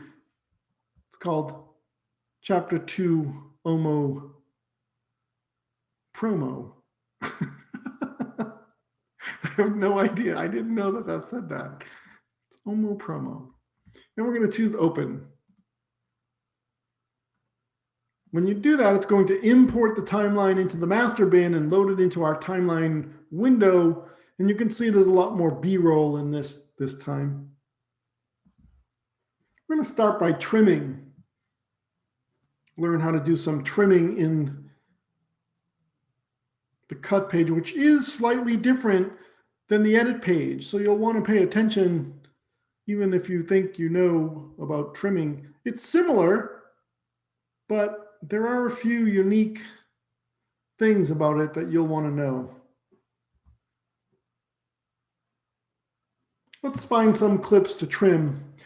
I'm going to come into my timeline in the upper timeline. From the start of the timeline, go ahead and count, if you will. I think that's going to be the easiest way to show you which one we want to go to. On video track 1, count 7 clips in the upper timeline. 1, 2, 3, 4, 5, 6, 7. It's the first very long clip on video track 1 that you come to. I'm going to move my player to the very beginning of that clip. What you should see in your viewer is going to be these 3 people walking on some rocks, right? You're going along from the beginning of the timeline. You're looking at video track 1. It's the 7th clip. It's the very long one that you first come to. And it has these 3 people walking along rocks. And what I want to do is I want to play this for you and listen to what he's saying, more so than what you're seeing on the screen, but listen to what he's saying. He starts off talking about the inspiration for the company, and then he kind of goes into the design process. So take a listen. Hear their stories and tell our stories, and that's what really inspires us. And we take that inspiration and we bring it back to the store, and that's really where the design process starts. So we would like to keep this promo focused on have it be more inspirational and less about the design process. We can do another video about the design process. Let's keep this to more of an inspirational feel for this promo. So what I'm going to do is I am going to trim off the end of this segment. Now you can trim in the lower timeline, in the upper timeline, and in the viewer, and I'll show you how to do all three of those. We're going to start here in the lower timeline. So in the lower timeline, what I'd like you to do is just like when you were on the edit page, you're going to move your mouse pointer over the end of that long clip when he talks about the design process. Right? You're going to move your mouse pointer over the end of that clip on video track 1. And just like in the edit page, you're going to click down to select that cut point. And we want to remove frames from that cut, so we're going to drag to the left. And what you'll do is you'll drag all the way, because there's a lot to cut out, you'll drag all the way to the left until you actually come to the first clip that you hit on video track 2. And as soon as you get there, then you can stop trimming.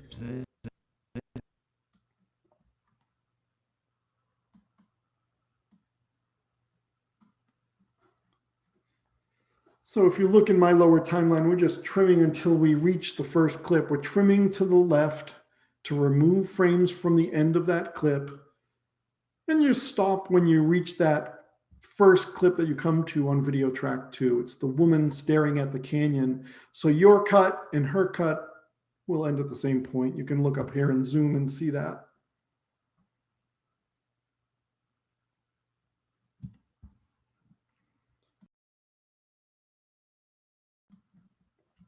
All right. So here's the interesting thing, and maybe you noticed it, maybe you didn't. But when you trimmed, you didn't choose a trim tool, right? You just started trimming. And on the edit page, if you didn't choose a trim tool and you just started trimming, that would have opened up a gap. But in the cut page, when you trim on video track 1, it doesn't open up a gap, it ripple trims. So it doesn't open up a gap. It collapses it all up and just ripples the timeline. That's one of the main differences between trimming in the cut page and trimming in the edit page, right? The edit page wants you to switch tools to ripple trim. There's a little bit more flexibility when you're dealing with the edit page, but it's a lot simpler and a lot more straightforward in the cut page. I am going to make sure I still have that cut selected. So in your timeline, the cut that you just trimmed, just select it again. Make sure it's green on that end of the cut, as if you're going to trim it, continue trimming it. We're going to select it so that we can play around the current selection. Remember, we were doing that all day yesterday. It's the / key. Go ahead and play around that current selection and listen to it.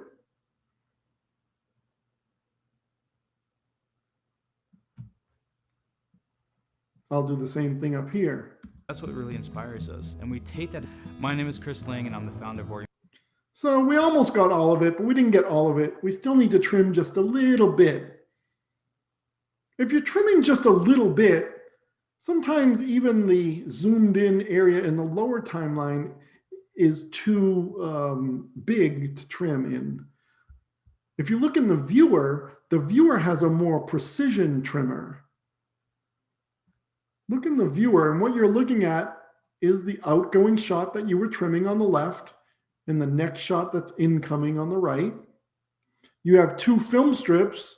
You have a highlighted film strip underneath the outgoing shot. That is the outgoing shot. And then on the film strip lower, that is the incoming shot, right?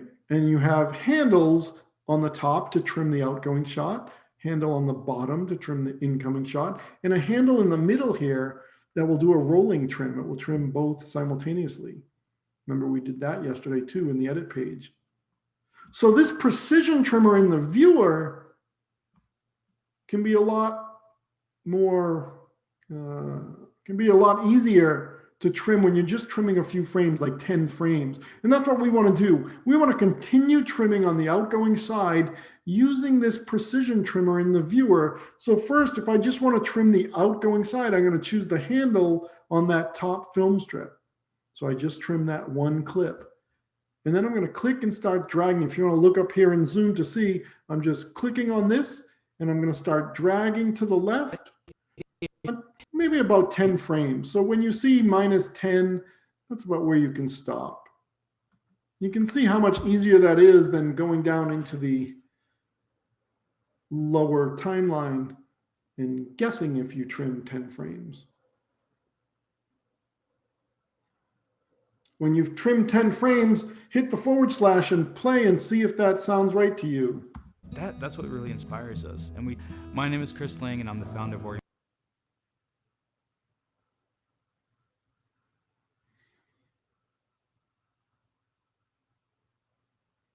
If you trimmed and played that, you'd probably notice that you're a few frames shy of really cutting out his last sentence. He has like 1 or 2 syllables in there. Maybe about 5 more frames would do it. Instead of dragging it, you may notice that down below the film strips, you have these little plus and minus 1 frame trim handles.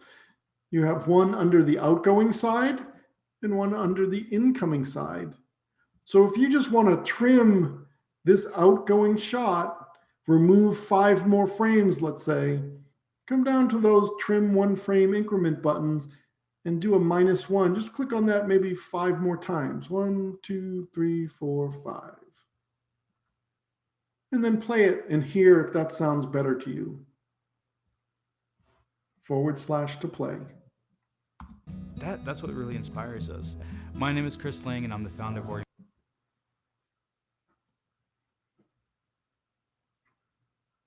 See how nice that is to be able to switch between the lower timeline where you can drag things, and if you have to go a reasonable amount of distance, that's pretty good. When you want to get more precise, that precision trimmer in the viewer is where you might want to do more when you're trying to get rid of someone's syllables or breathing or things like that. You can be a lot more precise in the viewer there.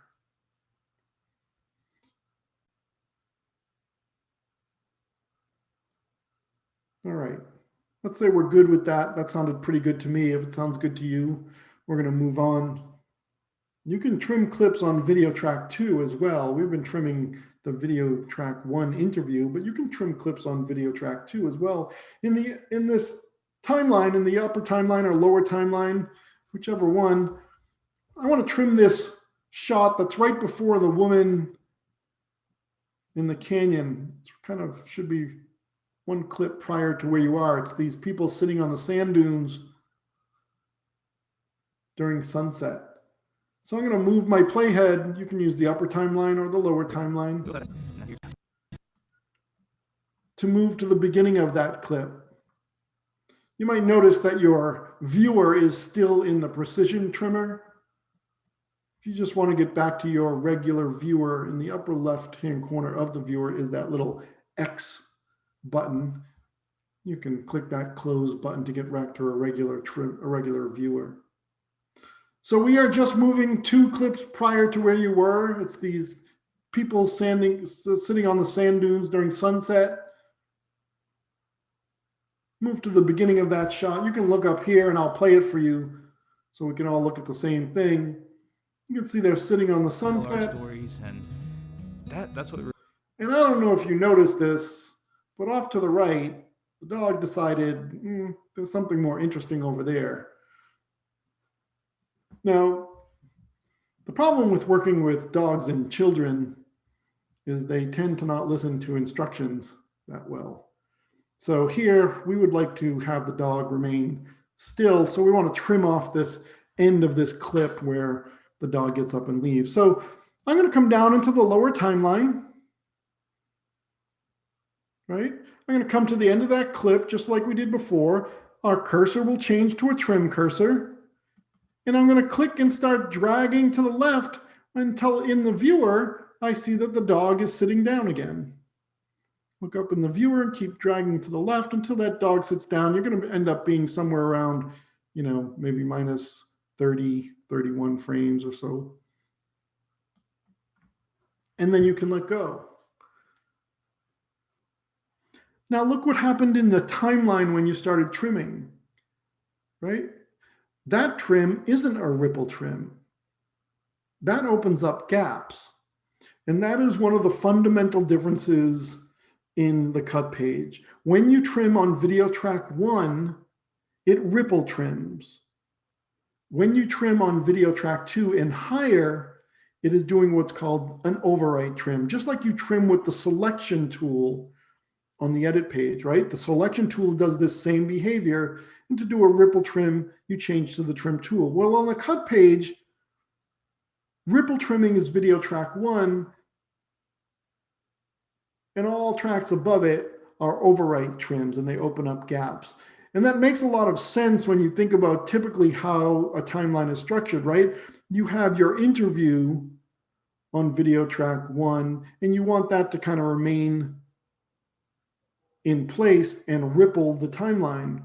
Whereas B-roll is kind of linked to things that are up above, right? Or down below. It's kind of your B-roll cutaways on video track 2 are kind of matching the audio from video track 1. You would hate to trim a B-roll clip and then have all the other clips ripple, because they would be not where you place them over the voice. So it's actually pretty intelligent what it's doing. But right now, we didn't want to open up a gap. So I'm going to ask you to undo what you just did. So how can we get rid of the dog, or at least how can we prevent the dog from getting up, but still not leave a gap there? Well, to do that, I can trim the other side of the clip, right? If I trim the other side of the clip, the incoming portion of the woman looking into the canyon, select that side of the cut. I can extend her to the left until the dog remains sitting and we don't see it. As long as we have extra handle, extra recorded media, we can overwrite. Since it's not going to ripple trim, it's going to overwrite that clip. So go ahead and click and drag the starting point of the woman looking into the canyon and drag it to the left until in the viewer, the dog is sitting down again. And this time you won't open a gap, but you're overwriting those people sitting on the sand dunes until the dog is sitting. Right? You're not ripple trimming on video track 2. It's an overwrite trim. A lot of times when you're trimming on the cut page, you don't even really think about things like that because it just kind of does the right thing most of the time. You're sitting there going, oh, wow, that's exactly what I wanted. I didn't want you to ripple all the other B-roll clips. They would not be covering up cutaways, jump cuts or whatever. So you want them all to remain intact, unlike video track 1. All right. So we trimmed in the viewer, we also trimmed in the lower timeline, but you can trim in the upper timeline just as easily. That upper timeline, just like we were able to drag clips around, you can also trim in the upper timeline. And that's really helpful if you're trimming large areas, right, that have to trim a lot, like you're trying to get rid of a big section. Trimming in the upper timeline can be very helpful. Let's add a clip that we need to then trim. I'm going to go into my bin list. In my bin list, there is a graphics bin. So up in the upper left-hand corner, we're going to switch bins. We're going to go to a graphics bin. Choose your graphics bin in the upper left-hand corner, and you'll see that there's one PNG file in there. It's a graphic. It's the logo of the company.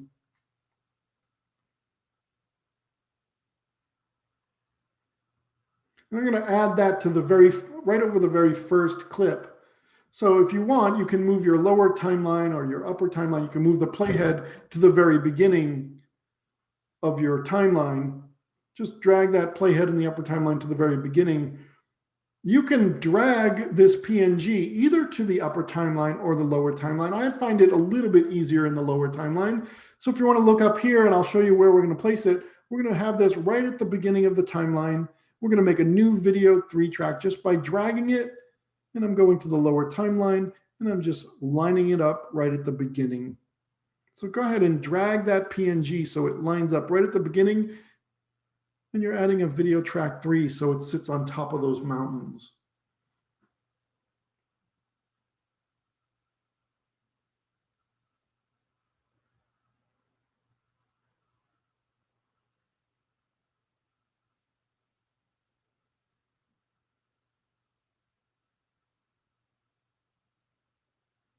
Now look at the clip in the upper timeline. See how it's extending over the first cut? We really just want it to last for the length of that first cut. Well, we can do that right in the upper timeline. In the upper timeline, come to the end of the graphic clip and you'll see that you get trim cursors. I'm coming to the end of the graphics clip. I'm using the upper timeline and I'm just going to click and drag back until it snaps to the end of that first cut on video track 2, right? The end of the mountains cut. And you feel that same snapping behavior that you had in the edit page here in the cut page. As you're dragging, it will snap to make sure that the end of the mountains matches the end of your graphics. And then you can let go and stop your trim. So the timelines aren't just views. The timelines are very interactive tools, right? You can trim in the lower timeline, trim in the upper timeline. Just depends on how much you're trimming. If you're trimming very small amounts, it's helpful to go into the viewer and trim. If you're trimming just reasonable amounts, moderate everyday trimming, maybe that's the lower timeline. If you have big areas that you want to trim back or extend, maybe that's the upper timeline.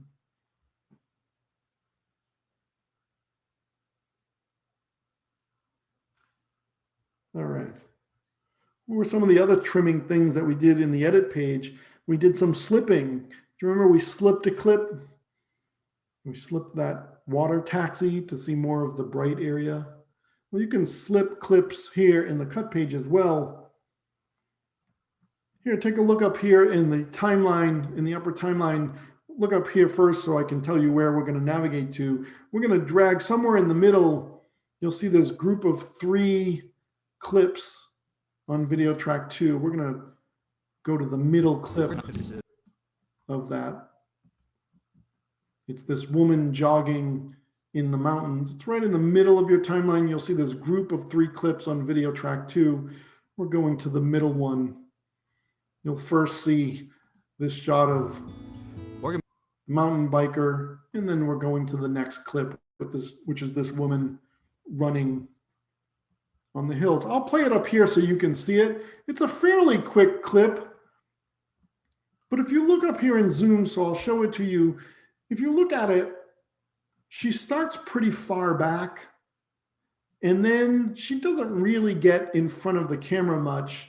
So she starts too far back in this shot. A lifestyle and outdoor brand. And just when she's getting into frame, it kind of cuts to this new shot. So I would like to slip the shot of the runner, the wide shot, and take a later piece when she's further along the path and she's more in the frame. So how do we do that? Well, you don't have to select a trim tool or anything like that. If you look over in your lower timeline, you'll see a little slip icon, right? See the little slip icon right there? Well, it's always there. You don't have to select the tool in the cut page. It's always there. So I'm going to click on that and start dragging to the left. And you'll get that familiar 4-up display, the top 2 frames being the start and end of that clip that we're slipping. So we're just going to drag all the way to the left until we get as much of her in the road as possible. This clip isn't very long, and you can see in the timeline that white outline showing you how much media, how long this clip actually is. So you don't have very far to move, but we'll drag her as much as we can to get her in frame as long as we can. This is the same 4-up display we had in the edit page. Top 2 frames are the start and end of the clip we're slipping. The frame in the lower left is the frame prior to the clip we're slipping, and the frame in the lower right is the clip after the clip we're slipping. Again, like I said yesterday, this is great for matching action.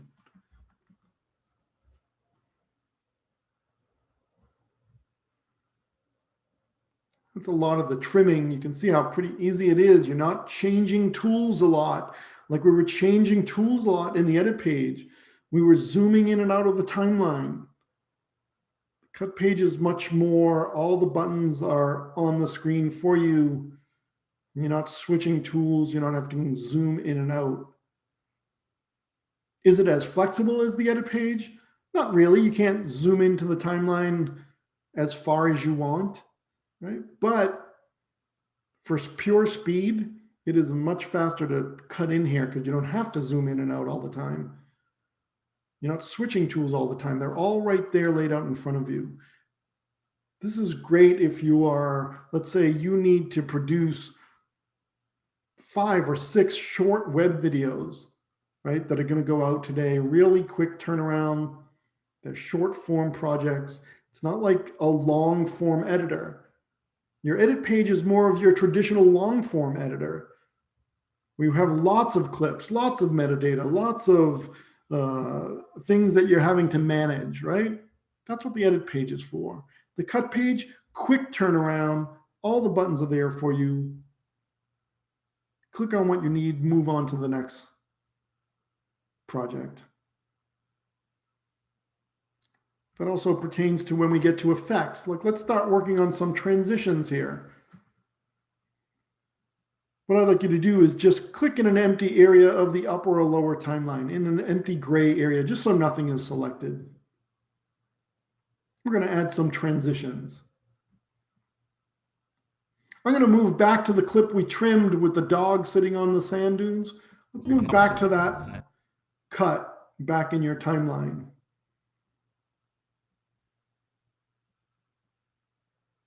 The one we were trimming, you can see up here in Zoom, these people sitting on the sand dunes with their dog looking at the sunset. This is a nice shot. It's a very blue shot. And then we go into a very brown shot. And I'll play it for you up here. And that's what of this woman staring into this very brown southwestern canyon. It's an okay cut, but it might look nicer as a cross dissolve. So I'd like to add a cross dissolve. The thing about a cross dissolve is it works very similar to, well, I don't want to say it works similar to, it has the same smart indicator, right? See the smart indicator in your lower timeline? That smart indicator, remember, is telling us if we made an insert edit right now, this is where it would be inserted. But it's also telling you that if you add a cross dissolve, this is the transition that will get a cross dissolve. It's not specific to your edit functions. It's just saying if you are near a transition, whatever you do next, this is the transition that will get that, whatever you're going to do, an insert edit, cross dissolve, whatever it is. So move your playhead so that smart indicator lines up over the cut between the people on the sand dune and the woman staring at the canyon. Make sure that smart indicator is lined up over that cut point. And when you get that, we're going to go into our toolbar. To the right of all of your edit functions, you're going to see a group of 3 buttons here. The first one is a cut. The middle one is a cross dissolve. So when you're ready and you have your smart indicator over that cut point, just click the cross dissolve button.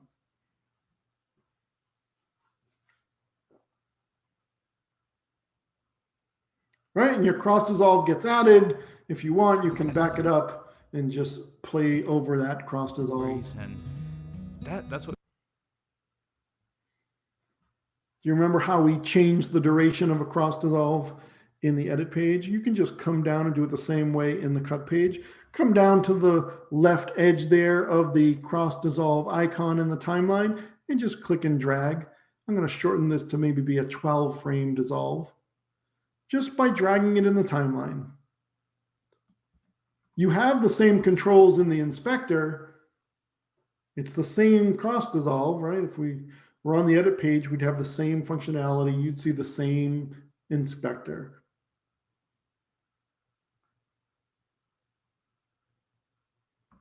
All right, I want to not have that transition selected. So when you're done shrinking that cross dissolve down to 12 frames or so, click in the background so you're no longer selecting that cross dissolve.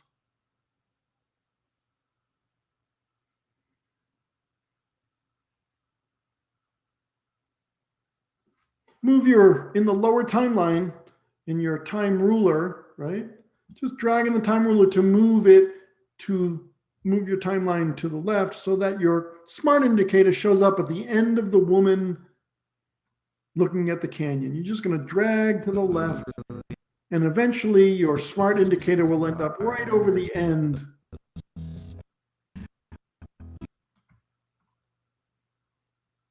Right over the end of the woman looking at the canyon. Right, if I want to dissolve from video track 2 to video track 1, I might want to place a cross dissolve at the end of the woman on the canyon so it fades into the interview. Make sure that smart indicator is right over the end. Hey, Dion, can you back up to the cross dissolve for a second? A few people don't have enough handle. Maybe you didn't trim back the end so the dog is still sitting there. That's a likely culprit. I would think if you didn't trim back, that clip won't have enough handle for your cross dissolve. Which is okay. Don't fret over it. As long as you understand it, you can go ahead and follow us from there.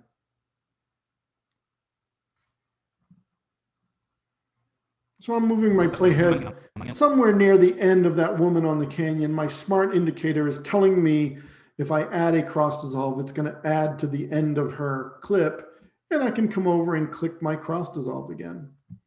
Right? And now it's showing up over the end of her.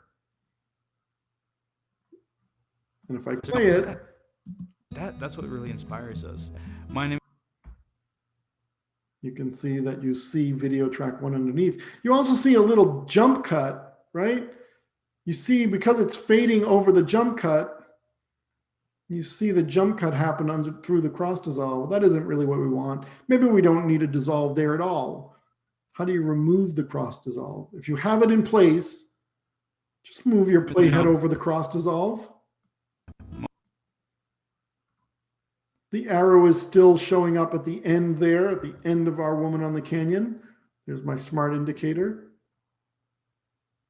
To remove the cross dissolve that we just added to the end here, you could come up to the left of your dissolve button. There is a cut button. If you want to swap this dissolve out and make it a cut, just click on the cut button. It changes from a cross dissolve to a cut.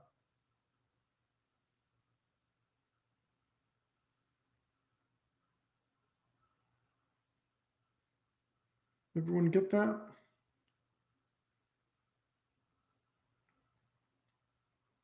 Yeah, if you didn't have enough handle over there, it's probably because you didn't trim back this shot with the dog. You want to have the dog sitting on the sand dunes there. That should give you enough handle to add a cross dissolve.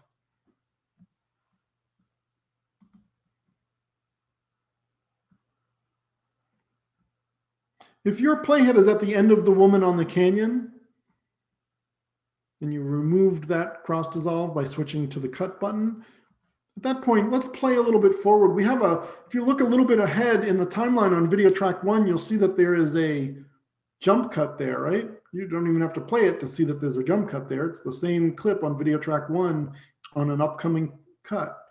Go ahead and play it. I'll play it up here for you first if you want to play it after this, just to show you. I'm going to play forward from the woman on the canyon, and the next cut that you see is going to be the interview, and then it's going to have a little jump cut right in the middle. My name is Chris Lang, and I'm the founder of Roaring Mountain Outfitters in Las Cruces, New Mexico. Did you see that? Right before he says in Las Cruces, New Mexico. Play it again. Chris Lang, and I'm the founder of Roaring Mountain Outfitters in Las Cruces, New Mexico. You can play it over in your computer and see. Right before he says in Las Cruces, New Mexico, there's a little bit of a jump cut.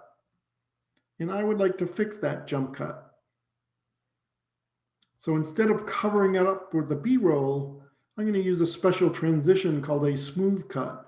The first step in doing this is just like all of our other transitions, we need our smart indicator to say, oh, I am over the jump cut. So move your playhead near the jump cut until your smart indicator is directly over that jump cut.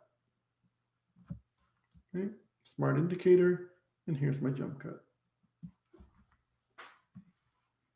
When your smart indicator is over that cut in the interview, come up to your toolbar, and to the right of your cross dissolve is the smooth cut transition. So go ahead and apply that to that jump cut. Now the trick about the smooth cut transition is it really wants to be very short, because what it's going to try and do is it's going to try and blend or morph one side of the cut into the other side of the cut. And it's going to warp his position, his hands, his mouth, his head, so that they try and match up on the jump cut. So it really wants to be about 4 frames. Right now, if you look in the inspector, right, you can see it's 24 frames. If you want to go to the frames and enter in 4 to make it a 4-frame transition, that's about a good length for a smooth cut.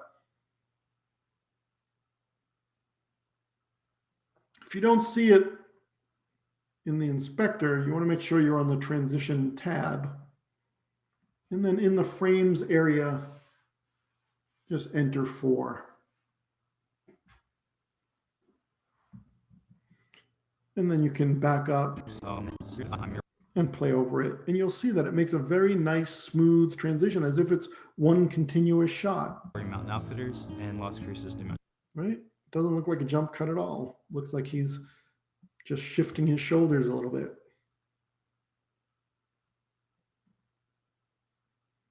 Now we have to thank God that election season is over, and hopefully this wasn't used too much.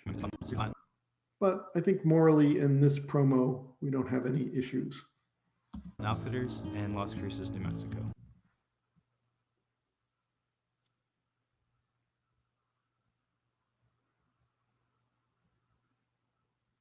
There are lots of other transitions. These are just 3 buttons that are given to you because they're pretty common, right?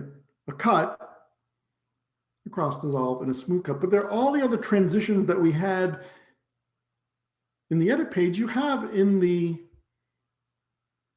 cut page as well. Move your playhead back over that cut, that cross dissolve that we added between the sand dunes and the woman in the canyon. Maybe we want to try a different type of transition there.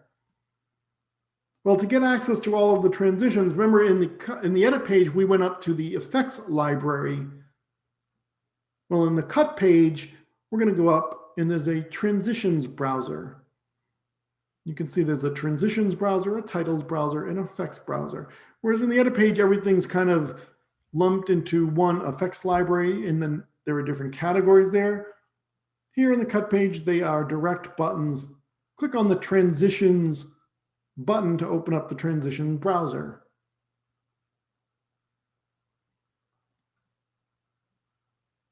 Let's say we wanted to use our old favorite, the blur dissolve.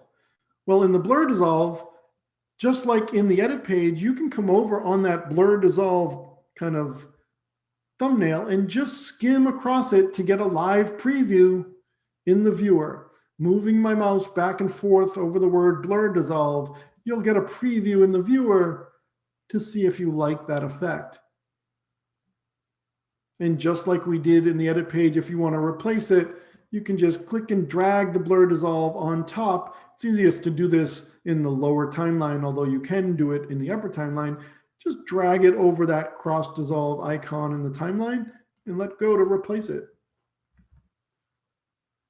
Just the same thing we did in the edit page.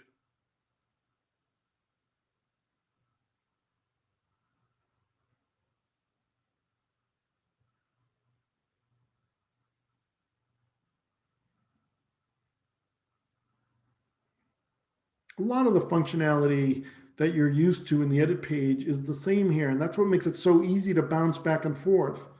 The inspector is identical. The controls in there, the same names, the same controls per clip. Let's drag your playhead down to the second or the next to last clip.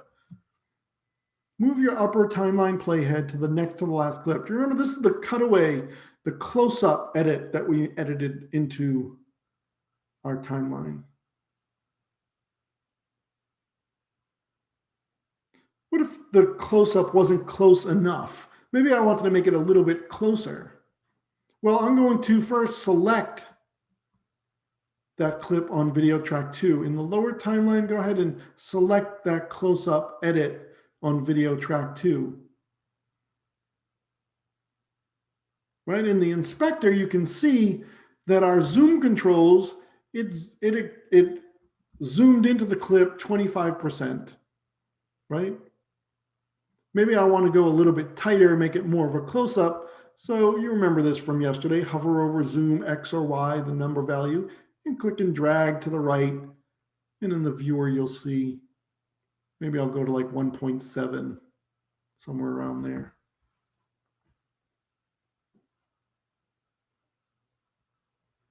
Right, the inspector works, not only works the same, it is the same, whether you're in the edit page or the cut page.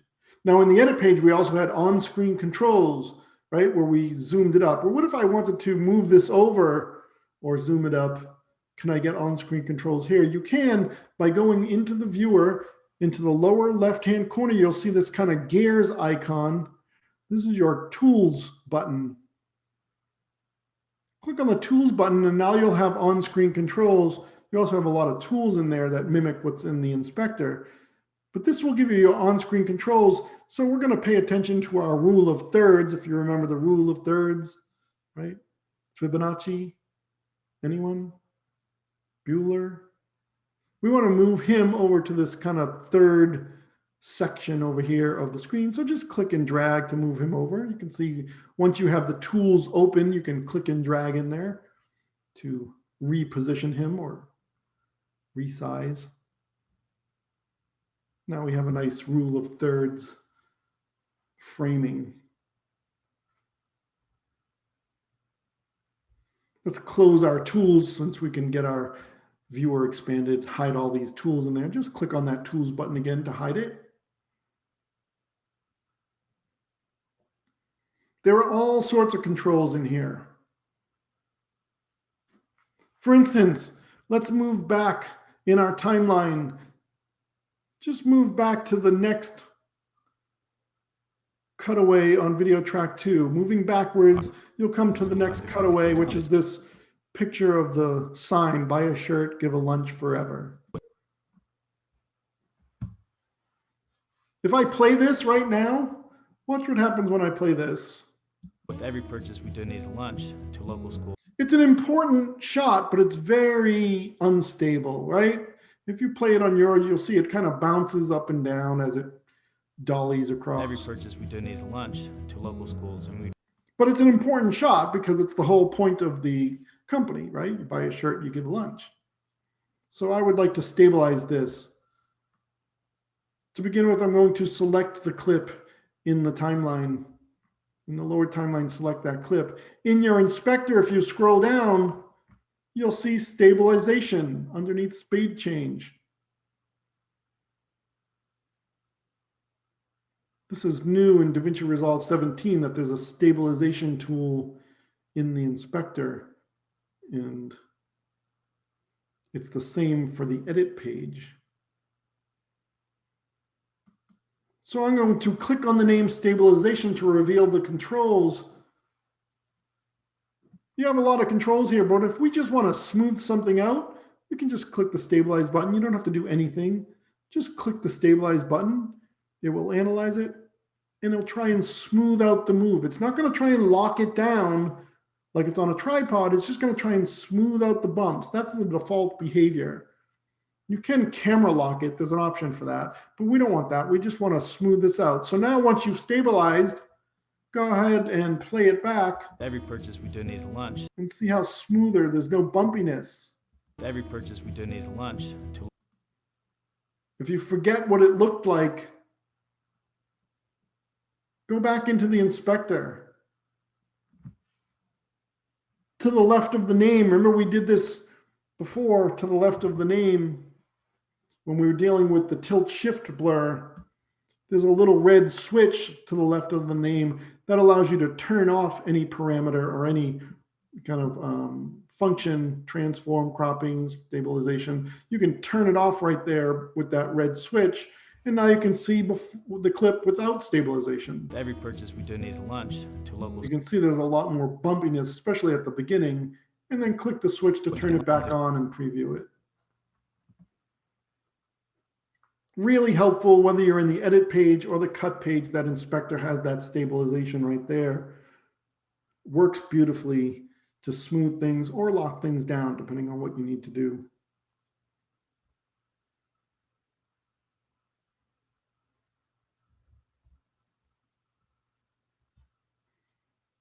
Just like you had speed changes in the edit page, you also have speed changes here in the cut page. I'm going to move backwards again in my timeline to the next cut that's backed up in the timeline, which is this woman, the jogger, if you remember. That's who this is. Go to the beginning of the jogger clip on video track 2. Let me play it up here for you. You can look up here and see it. I'm going to play this for you. Outdoor brand that not only promotes the outdoors, but also gives back. So it's a good shot. The only problem is it's pulling away, and you know, we're trying to draw people into this company and with the logo. I'd rather have it reversed and have it zoom into her, right? Instead of pulling away. So how do we do that? Well, I'm first going to come into my timeline and I'm going to select the clip. And I will tell you that technically you don't have to select the clip.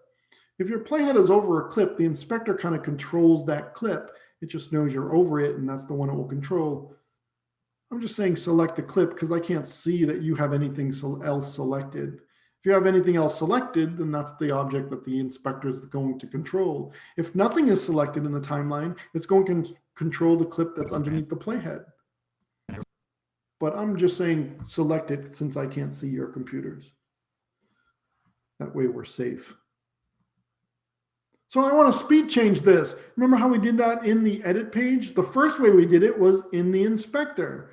So I'm going to come into the inspector. I'm going to click on the speed change category. It opens up the controls. Right? There's a little reverse button.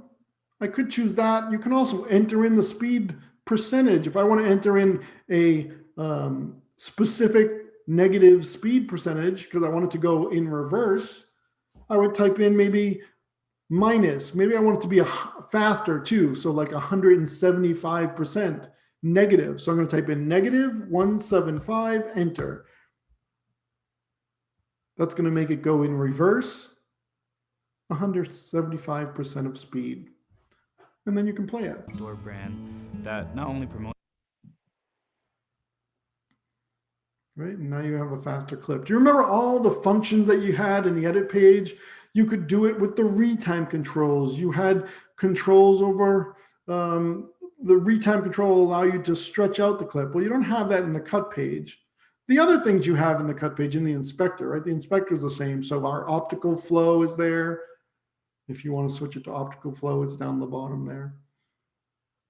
But it's very quick in the cut page.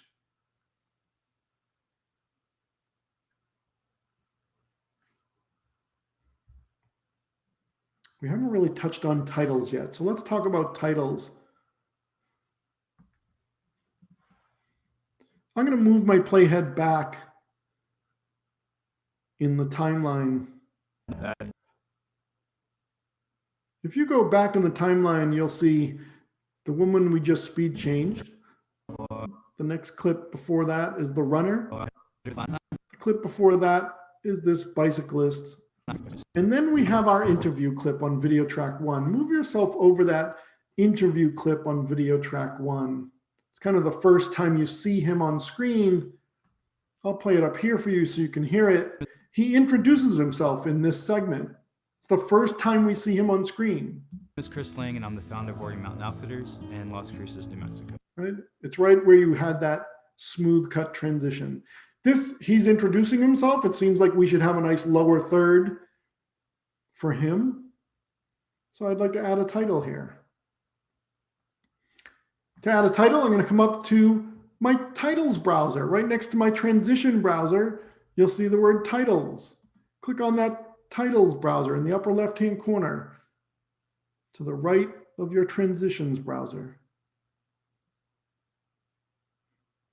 Now, titles are a little bit divided. So let me explain to you these first group of 6 at the top here. These are kind of your generic, non-styled titles. They're kind of good for slates. Underneath that, you'll see Fusion titles. These are templates, animated templates. Very nice, elegant animated templates, not very garish. You might even use these templates. In fact, we will. Look for one that's called Clean and Simple Lower Third. And just like your transition, you can skim over the word, the thumbnail and the word to see the animation. Clean and Simple Lower Third is the one that I'm choosing. There's a clean and simple heading, but this is the lower third that we're looking for since it's his name, right? And you can skim over to get a live preview. Just move back and forth over the thumbnail and the name of that title to see it in the viewer. This looks like a good template for us. What I'm going to do is I'm going to drag this clean and simple lower third, and I'm going to look up here and zoom, and I'll show you. We're going to drag it to fill in that gap. It's going to go above the gap, though, since it's longer, and I don't want to overwrite the bicyclist that comes later. You can see how long the title is if you look up here and zoom. I'm just dragging it so it aligns. The beginning of it aligns with the end of the woman looking at the canyon. You can just drag it into the lower timeline. You can drag it into the upper timeline too if you think that's easier. Just drag it in either one, upper or lower timeline. Either way, you want it to start at the end of the woman looking at the canyon, but it's going to be on video track 3. When you drop it there, now you have this title, and I'm going to click on it to select it in the timeline because now I have controls in the inspector. Right? I have a text box where I'm going to come into the text box and type in my text. His name is Chris Lang. So I'm going to type in Chris Lang. You can change the font, the size, things like that. Down at the bottom of the inspector, go all the way down to the bottom of the inspector, you have a color field, a little disclosure arrow color. Open that color field with the disclosure arrow, and in there you have another color swatch with the disclosure arrow, and you can open that up to get a big color field where you can pick a color more easily than opening up a separate window or something like that. Right, so we're going all the way down into the inspector. The bottom of the text inspector, you'll open up color disclosure arrow, and then in the color swatch, you can open that up again. And you can pick a color. I'm going to pick my favorite color, safety orange. That seems to go well with this. It gives you a lot of flexibility. These titles, these Fusion title templates, are templates that are created in Fusion and saved as templates for the edit page or the cut page. So you can create these inside of Fusion and then save them as templates so they show up here. If you want to create your own title, like you don't want to start with any template, you really want to design your own, maybe you're going to do an opening or something like that, you would typically start with the title up here that's called Text Plus. That gives you the most flexibility, but you are starting from scratch. But it gives you the most design flexibility.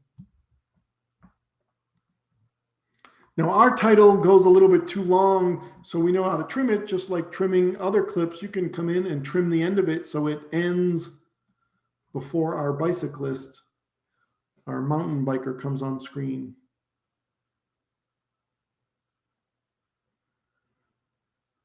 So you have all these templates, you drag them into the timeline, and then you can edit them.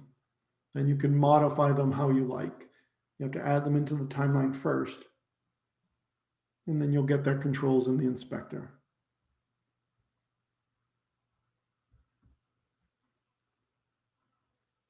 Everyone good with that? All right, I'm going to do a little bit more work at the opening of our timeline. So let's move our playhead over to the beginning of our timeline where our graphic is and where our mountains are. This looks pretty good as an opening. I mean, it makes sense, right? You have the logo, you have a pretty background, the scenery. It's called Oregon Mountain Outfitters. So those are the Oregon Mountains in the background. I'm assuming. I haven't been there. But they're a little too prominent for our logo. Maybe we'd like to blur them out a little bit, soften them so they're not as distracting against our logo. So I'd like to add an effect onto them. Well, to get to your effects, you go up to the right of the titles browser is your effect browser. These are all the same effects that you had in the edit page. They're all the same: transitions, titles, and effects. If you come down to the resolve effects, you can see there are different blurs. But if you hover over any of the blurs or any of the effects, you can see it's previewing it on the logo, right? And I really need to see the preview on the mountains. So the way you can do that is you can come into your timeline and just click on the mountains clip. Select the mountains clip in the timeline. Now go up and preview any of the effects, and the effects are going to preview on the selected clip. We like that. So let's say we want to add any of these blurs. I'm just going to add a simple Gaussian blur, and I'm going to drag it onto the clip, either the upper or lower timeline. The lower timeline's a bigger target, might make it easier for you, but you're dragging from the effect library just like you did in the edit page, and you're dragging, dropping it on a clip, and now you have that effect applied. And just like in the edit page, if you wanted to control it, you'd go into the inspector. This is looking pretty good. I think we can do a little bit better. We could add some movement to the logo, maybe zoom into it, have it zoom in a little bit.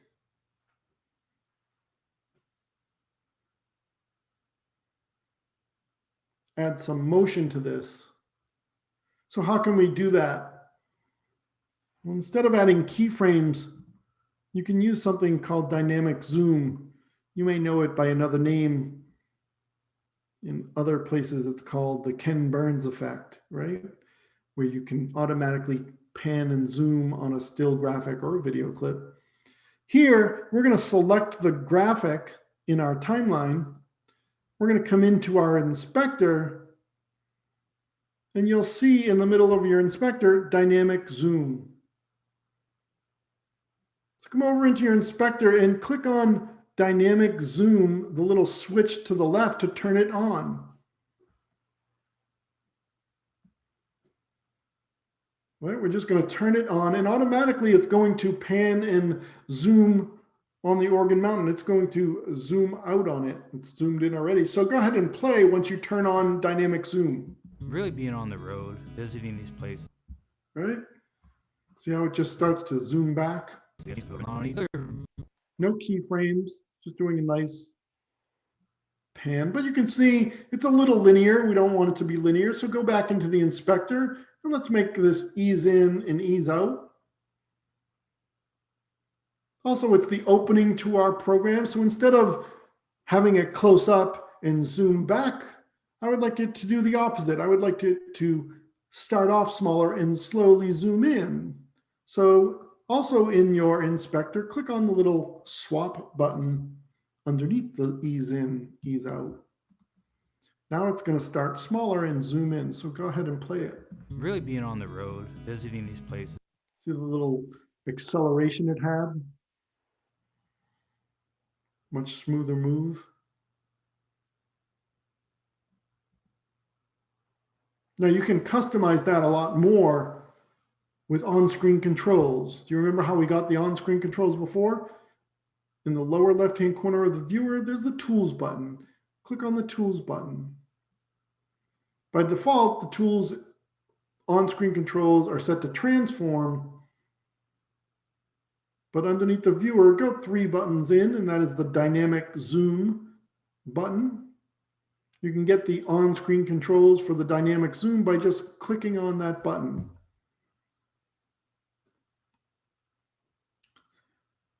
It gives you 2 rectangles. The green rectangle represents the framing at the start of this clip, and the red rectangle represents the framing at the end of this clip. So the further apart they are and the more different they are in size, the faster this animation is going to go. If you want a slower animation, you would bring those 2 shapes closer together. For instance, if you want to start a little bit tighter, grab one of the white handles on the corners and just drag it in slightly, making the starting point closer to the ending point for a slower overall animation. And of course, you can drag these around and reposition them, but we want it centered over the graphic, so we're not going to do that. We're just going to drag one of the corner white handles to bring the 2 shapes closer together. And when you're ready, you can just back up the playhead and preview it. Really being on the road, visiting these places. You should see a slower move.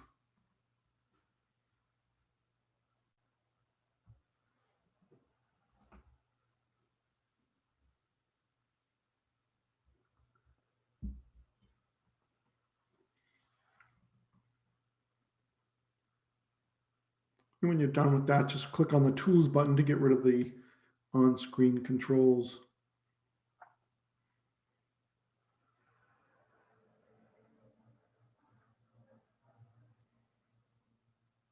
All right.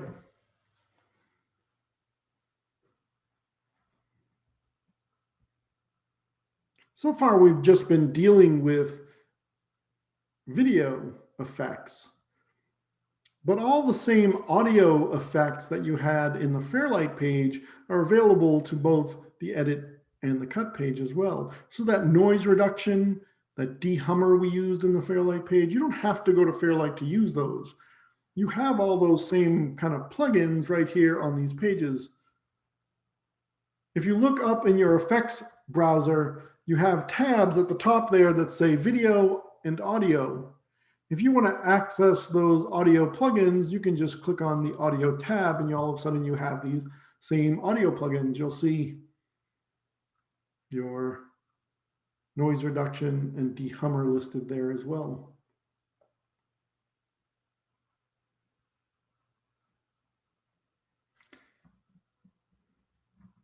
Back up to the beginning of your timeline.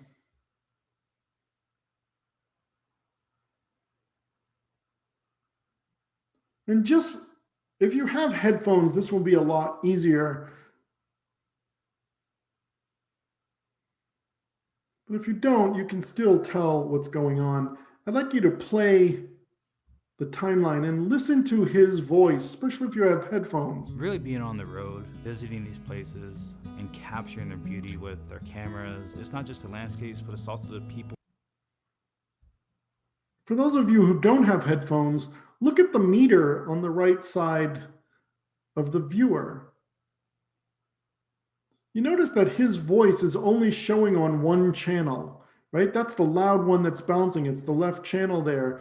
As I play it and you look at the viewer, watch this left channel. That's where his voice is. His voice isn't coming out of the right channel. People that we meet on the road, being able to connect and hear their stories and tell our stories, and that's. If you have headphones, you'll clearly be able to tell this. You were probably wondering about that the whole time. Why is he only coming out of one speaker?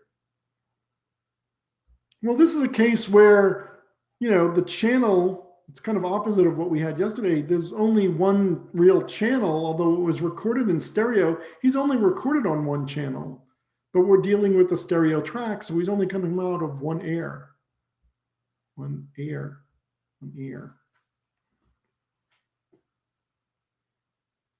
Right? So how do we fix something like that? We'd like him to come out of both.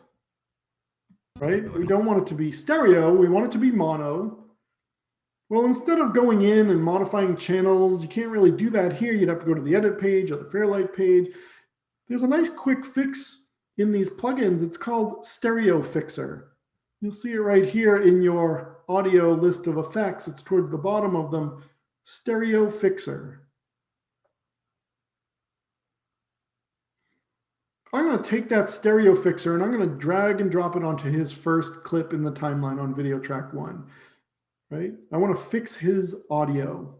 So I'm going to drag this stereo fixer onto this very first clip down here in the timeline. When you do that, it's going to bring up an interface. The interface is very, very simple. It's just a bunch of buttons here under Format.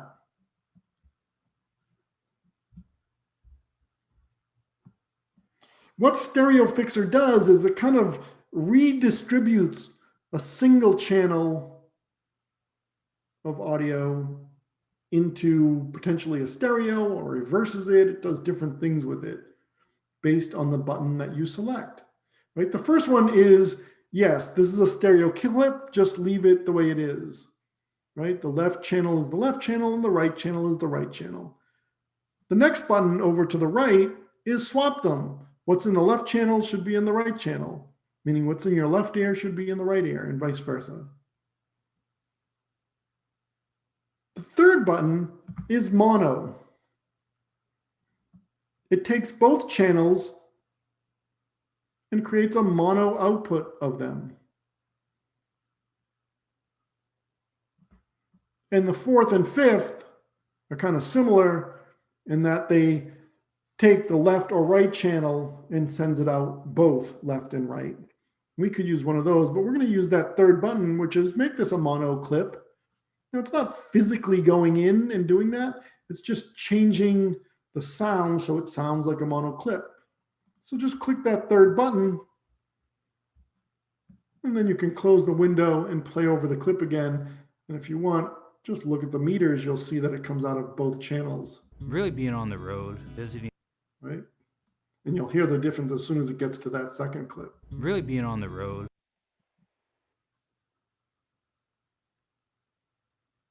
That's a really great fix for such a common problem where you have sound coming out of one channel in a stereo track. You just need to be able to fix that. It's just drag and drop.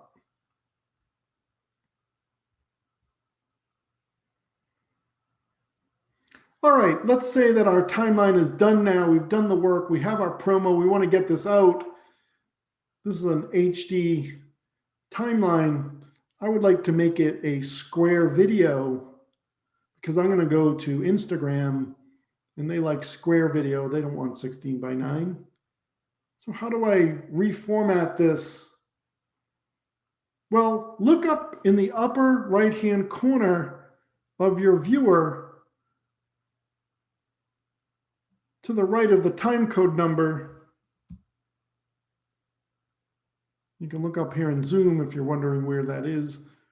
To the right of the time code number in the upper right-hand corner, you can click on that. That is a resolution menu. You can quickly change this timeline to be different presets. I'm going to choose square down the bottom. So from that menu, choose square. And all of a sudden, we have a square resolution. Now, the default for Resolve is to fit the image into the viewer, into your resolution, right? So it's trying to squeeze this different aspect ratio, 16:9, into the viewer, but that's not what I want it to do. So I'm going to have to ask it to change how it's resizing these things. I'm going to come up to that same menu, and below you have a custom timeline settings. choose the custom timeline settings. Here's where you can change. If you didn't want a 1080 by 1080 square resolution, you might want it, whatever, 2000 by 2000 or whatever you wanted to do. But the important thing for us right now is down below, there's a menu there that says mismatched resolution. How do you want Resolve to handle, for instance, our case where we have a 16 by 9 HD clip and we're trying to fit it in a square frame? Well, by default, it scales the entire image to fit. And that's what it's doing right now. But we're going to click that menu and we're going to choose the one that says scale full frame with crop. So it's going to blow this up full frame. And some of it will be cropped out because we're trying to fit a 16 by 9 clip into a square resolution timeline. So we're going to choose scale full frame with crop. And then we're going to say OK.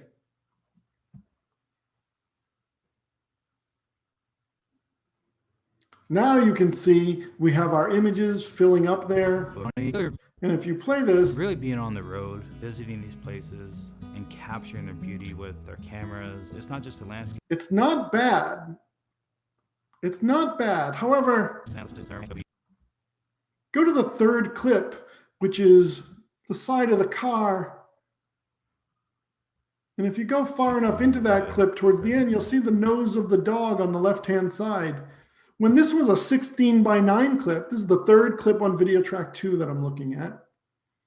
When this was a 16 by 9 timeline, that dog was in the frame. But now that we've done this and made it square, the dog is cropped out. Now, if you're on the free version of DaVinci Resolve, you're going to have to do the manual thing, which is select it and then use the position controls in the inspector to move the dog over to the right. But if you're in the studio version of Resolve, and this is new in DaVinci Resolve 17, what you can do is you can select the dog, or select the clip, go into your inspector and scroll down. Now I'm on the free version, so I can't show this to you, but if you're on the paid version, you'll be able to see it. In the inspector, scroll down to where you see Smart Reframe and open up the controls for Smart Reframe. The Smart Reframe uses DaVinci Resolve's neural engine to actually detect or analyze the image, figure out where the important part of it is, and reframe it. So you don't have to do any of it. It does it all automatically with AI. You just have to select the clip or clips and click the Smart Reframe. So if you are on DaVinci Resolve Studio right now, find the Smart Reframe in your inspector and click that Smart Reframe or click the Reframe button and watch it analyze and fix this shot of the dog. All the rest of us have to do it manually.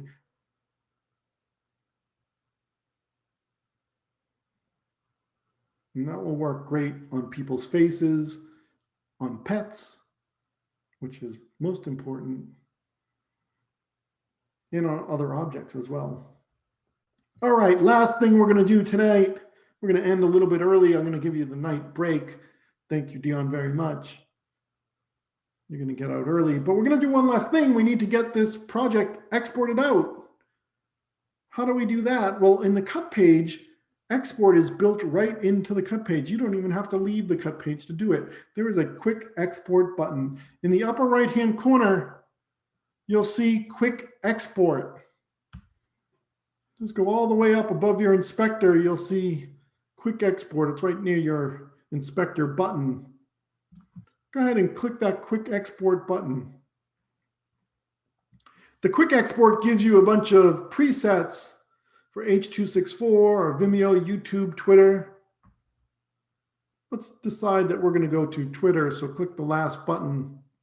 This is going to give us a video kind of pre-formatted correctly for Twitter. And in fact, if you enter in your account information, you can see most of us will probably have this button that says Manage Account. If you enter in your account information, it will upload it directly to Twitter, Vimeo, and YouTube as well. So go ahead and click the manage account. We're not going to really do it, but I just wanted to show you where this was. It's going to open up your preferences. If you remember, this is what your preferences window looked like back from Monday. It's going to internet accounts. Here you can sign in to YouTube, Vimeo, and Twitter. We're not going to do any of that. I just want to show you where it is. Cancel out of this window. If you enter in your account, then you'll get to see some of the settings, and you can add comments that would go up to Twitter and Vimeo and YouTube, some descriptions. And then you can say export, and it will export it out. And when it's done, upload it up to those services. I'm going to cancel out of this window right now. So that is an overview of the cut page. I hope you found that informative and pretty exciting to use. And if you have a speed editor or you're getting one, you're going to find the cut page does really, really well with that speed editor. Tomorrow when we start, we're going to dive into Fusion visual effects, and that's going to be the first half of the class. And the second half of the class is going to be on the color page as we get into color grading. So I want to thank you all for being here. I of course want to thank Diego and Arthur. I hope you join us back tomorrow because it will be pretty fun, if I do say so myself. We're going to stay on for about 5 more minutes if you want to clean up some questions, some lingering thoughts. And I will. Dion, Yes. they have a fast question here is, how can you fade in and fade out in the cut page? How can you fade in and out? Yeah. Picture? Yeah. Well, on the end here, if I come to the end here and I add a cross dissolve, there's nothing on the end. So it will just fade out. Same thing with at the beginning. If I just fade in, on the beginning is a little different because I have 3 tracks, so I'd have to add the cross fade on all 3. But as long as there's nothing on the other side, then it will just fade out. Or if you want, there's a button here, just click over to the edit page and do that. Right? This is the same timeline in the edit page. All I did was click over there and do something, and then I can click back on the cut page and continue. Nothing says you can't just jump into the edit page and do one thing. If you like the way it's done here, do this one thing, fade out, just this clip right here, fade out the audio, whatever you want to do, and then click right back into the cut page. The cut page is a tied in version. It's just another view. There's nothing different about it. It's part of the application. All right. Thank you all. We'll see you tomorrow. I appreciate you being here. Have a good night, a good morning, a good afternoon, wherever you are.